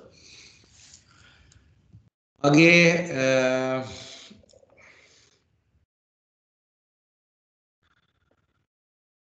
अच्छा, इसी तरह एक एग्जांपल और देखते हैं हम। By low representation gap, player should know its cash, क्योंकि प्लेयर लैंडेड, जब प्लेयर इस फॉर एग्जांपल गो स्क्वायर पे लैंड किया प्लेयर ने बाय पॉलीमॉर्फिक ऑपरेशन, क्योंकि कंक्रीट स्क्वायर था ये, यहाँ पे लैंड किया, तो प्लेयर ने अपने आप को भी, अपना ऑब्जेक्ट भी साथ ही पास किया, अपने आप को भी पास किया। वो इसलिए पास किया कि अब प्लेयर ने यहाँ पे उसको फॉर एग्जांपल गो स्क्वायर पे उसको 200 कैश मिल रहा है, तो हम यहाँ पे वो पी डॉट एड कैश करके वो, क्योंकि प्लेयर को पता है अपना कैश, तो ये जो पी उसने पास किया था, ये कैश उसका ऐड करके, तो ये इसको ऐड कैश प्लेयर को मैसेज पास कर रहा है, यानी अपने आप को पास कर रहा है मैसेज कि आप 200 कैश ऐड कर लें अपने पास।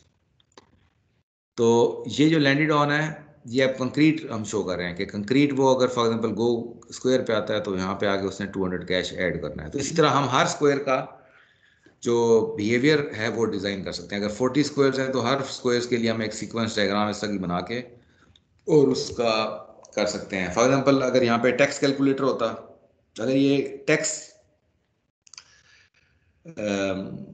डिडक्ट टैक्स वाले उस पर आ जाता, तो यहाँ पे लिखा होता रिड्यूस कैश बाई इतने इतने %, प्लेयर को ये मैसेज जाता यहाँ से। तो हर बिहेवियर को फर्दर हम उसके लिए छोटी सी हम बना सकते हैं sequence diagram to design the behaviour of particular square. तो by low representation gap, the player should know its cash, therefore by expert player should be sent an add cash message, क्योंकि अभी कैश कितना है वो player ही को पता है कि वो उसके पास कितना कैश है, तो प्लेयर को मैसेज भेज रहे हैं by expert principle. Thus square needs visibility to the player, तो प्लेयर को फिर स्क्वायर को विजिबिलिटी होनी चाहिए प्लेयर की, तभी वो आप भेज सकते हैं स्क्वायर को मैसेज। तो वो विजिबिलिटी हमने किस तरह अचीव की है? the consequently player is passed as a parameter p, तो हमने क्या किया, प्लेयर को विजिबिलिटी देने के लिए हमने लैंडेड ऑन में प्लेयर को एज अ पैरामीटर पास कर दिया है। तो इस तरह स्क्वायर को विजिबिलिटी मिली है प्लेयर की। Player is passed as a parameter p in on message, ये जो टू अचीव पैरामीटर, तो पैरामीटर पास करने से इसको विजिबिलिटी मिल गई है, और उसने फिर उसी p के against p dot add cash करके तो मैसेज पास कर दिया है प्लेयर को कि कैश आप ऐड कर लें 200 का। ओके, तो ये इस एग्जांपल को, ये कोड मैं आपसे साथ शेयर करूंगा थोड़ा सा, ताकि you should play with this code monopoly का। सॉरी, गलत काम कर दिया मैंने। ये मोनोपोली का कोड मैंने कहीं से हासिल किया है, इसको मैंने तैयार किया आपके लिए। और यहाँ पे ये जो क्लास डायग्राम बनी है, I can create any other, for example ये लॉट क्लास है इसमें कोड में, तो ये मैं लेकर आऊँगा तो ये लॉट की क्लास यहाँ पे आ गई है। तो ये जो है, it is the functionality of an a plugin known as object aid. ये उससे क्लास डायग्राम बना सकते हैं बड़ी आसानी से जावा कोड से। और इस जावा कोड में आपको नज़र आ रहा है कि प्लेयर है, प्लेयर के पास टेक टर्न का मैसेज है, इसके पास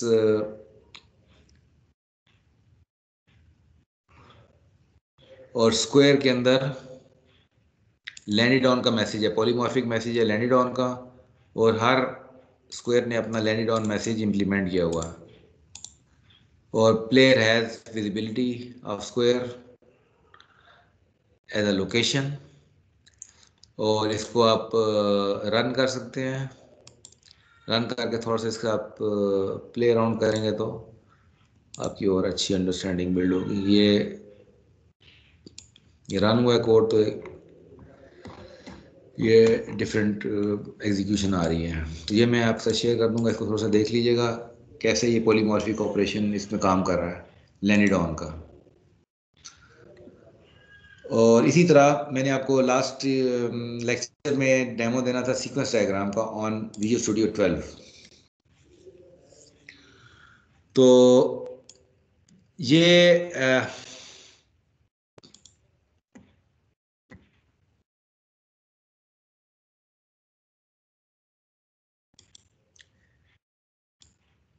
ये प्लेयर क्लास है। प्लेयर क्लास में आपको ये टेक टर्न का मेथड नजर आ रहा है। टेक टर्न मेथड को मैं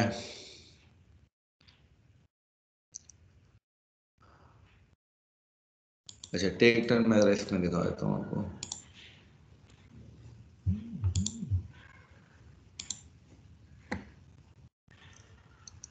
प्लेयर, ये प्लेयर है, प्लेयर में ये टेक टर्न मेथड है। टेक टर्न मेथड का अगर मैं कॉल हायरार्की खोलता हूँ तो आपको नज़र आएगा कि ये मेन मेथड है। मेन मेथड कॉल करता है प्ले गेम को, प्ले गेम कॉल करता है प्ले राउंड को, क्योंकि मल्टीपल राउंड हो सकते हैं गेम में। प्ले राउंड कॉल करता है टेक टर्न को, कि हर प्लेयर अपनी अपनी टर्न लेगा। और टेक टर्न में फिर ये सारे काम आ रहे होते हैं। सबसे पहले प्लेयर जो है वो डाइस को रोल करता है। डाइस रोल करके फिर वो रोल करता है, तो उसको रोल की नंबर ऑफ आ जाते हैं, रोल्स आ जाते हैं।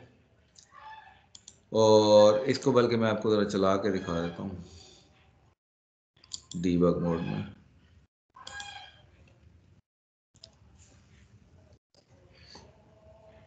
मेन मेथड है, first of all it is creating object of monopoly game, then it is in Monopoly it is adding two players, Farouk and Amir, and then at fourth level it is starting to play the game.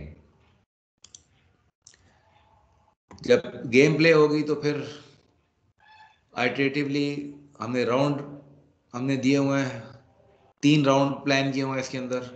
तो 3 rounds की game हो गई है, तो पहला round शुरू होने लगा। अब ये प्ले राउंड किया तो फर्स्ट राउंड है स्टार्टेड। फर्स्ट राउंड में आए तो अब प्लेयर ने मैसेज दिया है, इसको मैसेज किया है रोल का। तो अब यहाँ पे 2 डाइस हैं तो 2 रोल हो रहे हैं। ये फॉर लूप है तो 2 टाइम्स रोल करेगा, और टोटल रोल यहाँ से रिटर्न होगा।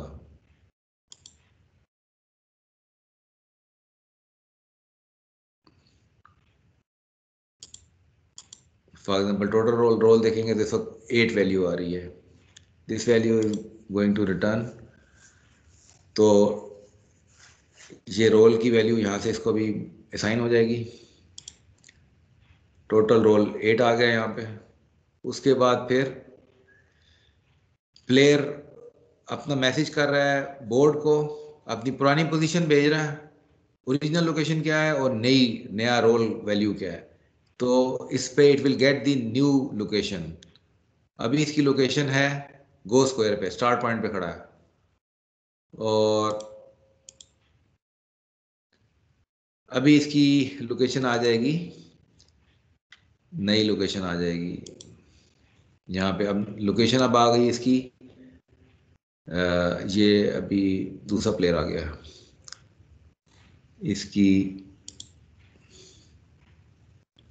नई लोकेशन इसकी है किंग स्ट्रीट पे पहुंच गया।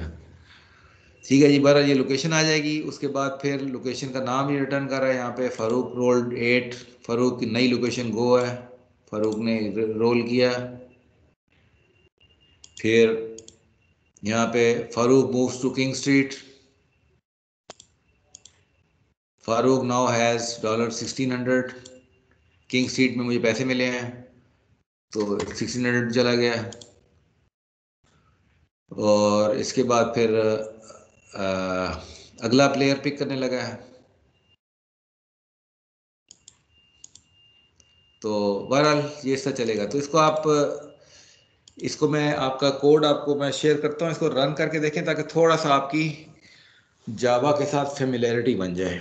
ठीक है, आगे आप डिज़ाइन पैटर्न में जाएंगे तो फिर जावा कोड हम डिस्कस कर रहे होंगे, तो थोड़ा सा make your hands dirty with the Java code. इसको रन करें, डीबग मोड में चला के देखें कैसे चलाते हैं, कैसे वैल्यूज़ लेते हैं, ये वॉच विंडोज़ कैसे यूज़ की जाती हैं, वेरिएबल्स को कैसे रीड किया जाता है। तो एक ये भी थोड़ा सा आपने साथ ही इसके साथ साथ प्रिंसिपल पढ़ा है तो इसको भी ज़रा देख लीजिएगा। ओके, अब ये जो टेक टर्न वाला है, इसको क्योंकि ऑब्जेक्ट 8 का मेरे पास लाइसेंस नहीं है, ऑब्जेक्ट 8 का मेरा एक्लिप्स का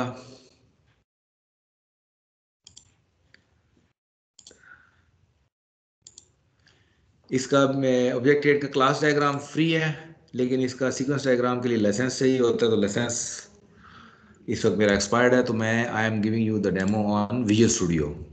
तो विजुअल स्टूडियो में ये टेक टर्न का मेथड है, इस किसी भी मेथड का आप बना सकते हैं क्योंकि इसके अंदर बिहेवियर लिखा हुआ है, तो उसको it generates a sequence diagram. मैं टेक टर्न है, टेक टर्न को मैंने सेलेक्ट किया, मैं राइट क्लिक किया, जनरेट सीक्वेंस डायग्राम, ये मैंने किया। तो ये जो है आपको सीक्वेंस डायग्राम में दिखाता हूँ।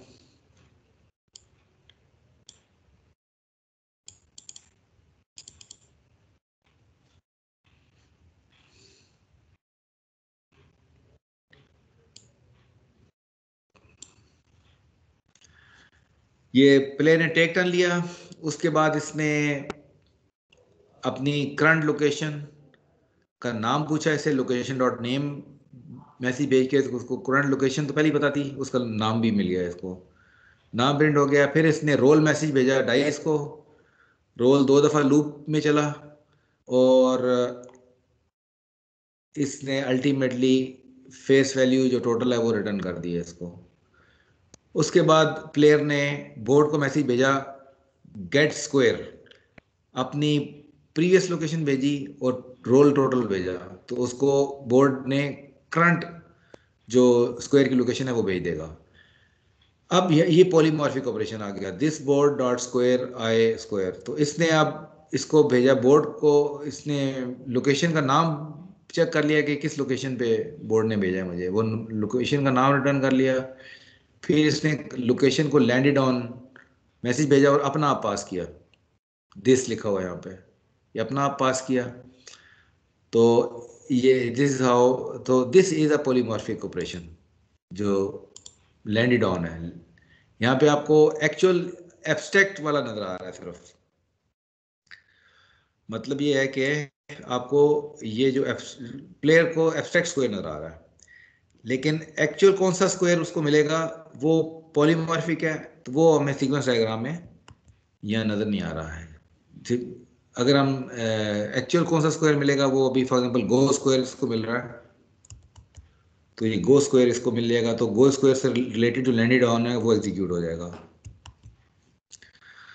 सो दिस इज यहाँ पे आप मैंने आपको डेमो दिया है विजुअल स्टूडियो 12 अल्टीमेट, जिसमें सीक्वेंस डायग्राम जनरेट होती है।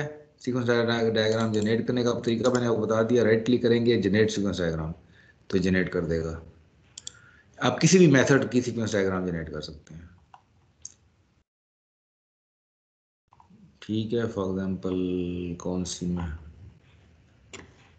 ये फॉर एग्जांपल लैंडेड ऑन की सीक्वेंस डायग्राम जनरेट किया मैंने, तो ये लैंडेड ऑन है गो स्क्वायर का, ये गो स्क्वायर का लैंडेड ऑन है, तो गो स्क्वायर में इसको 200 रुपये मिलने हैं, तो इसने न्यू मनी 200 की क्रिएट होगी, और जो पी डॉट इसने इंक्रीज कैश, प्लेयर को कहा कि जी आपका जितने भी पैसे हैं उसमें आप 200 रुपये अपने ऐड कर लें, इंक्रीज हो गया उसका कैश 200।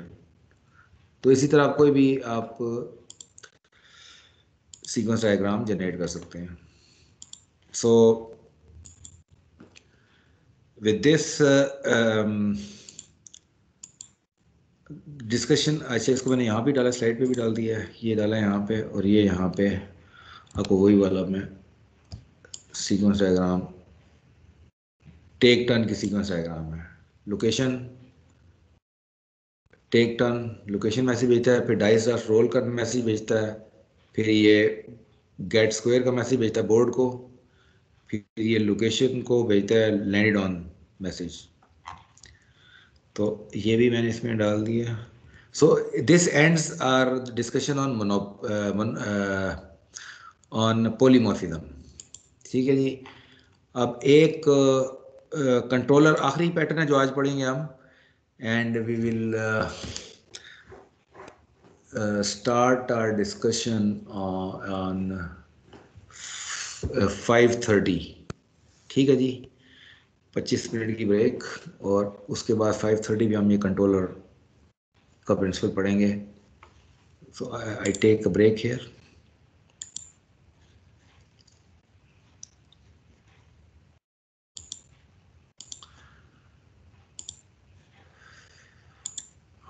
Stop record.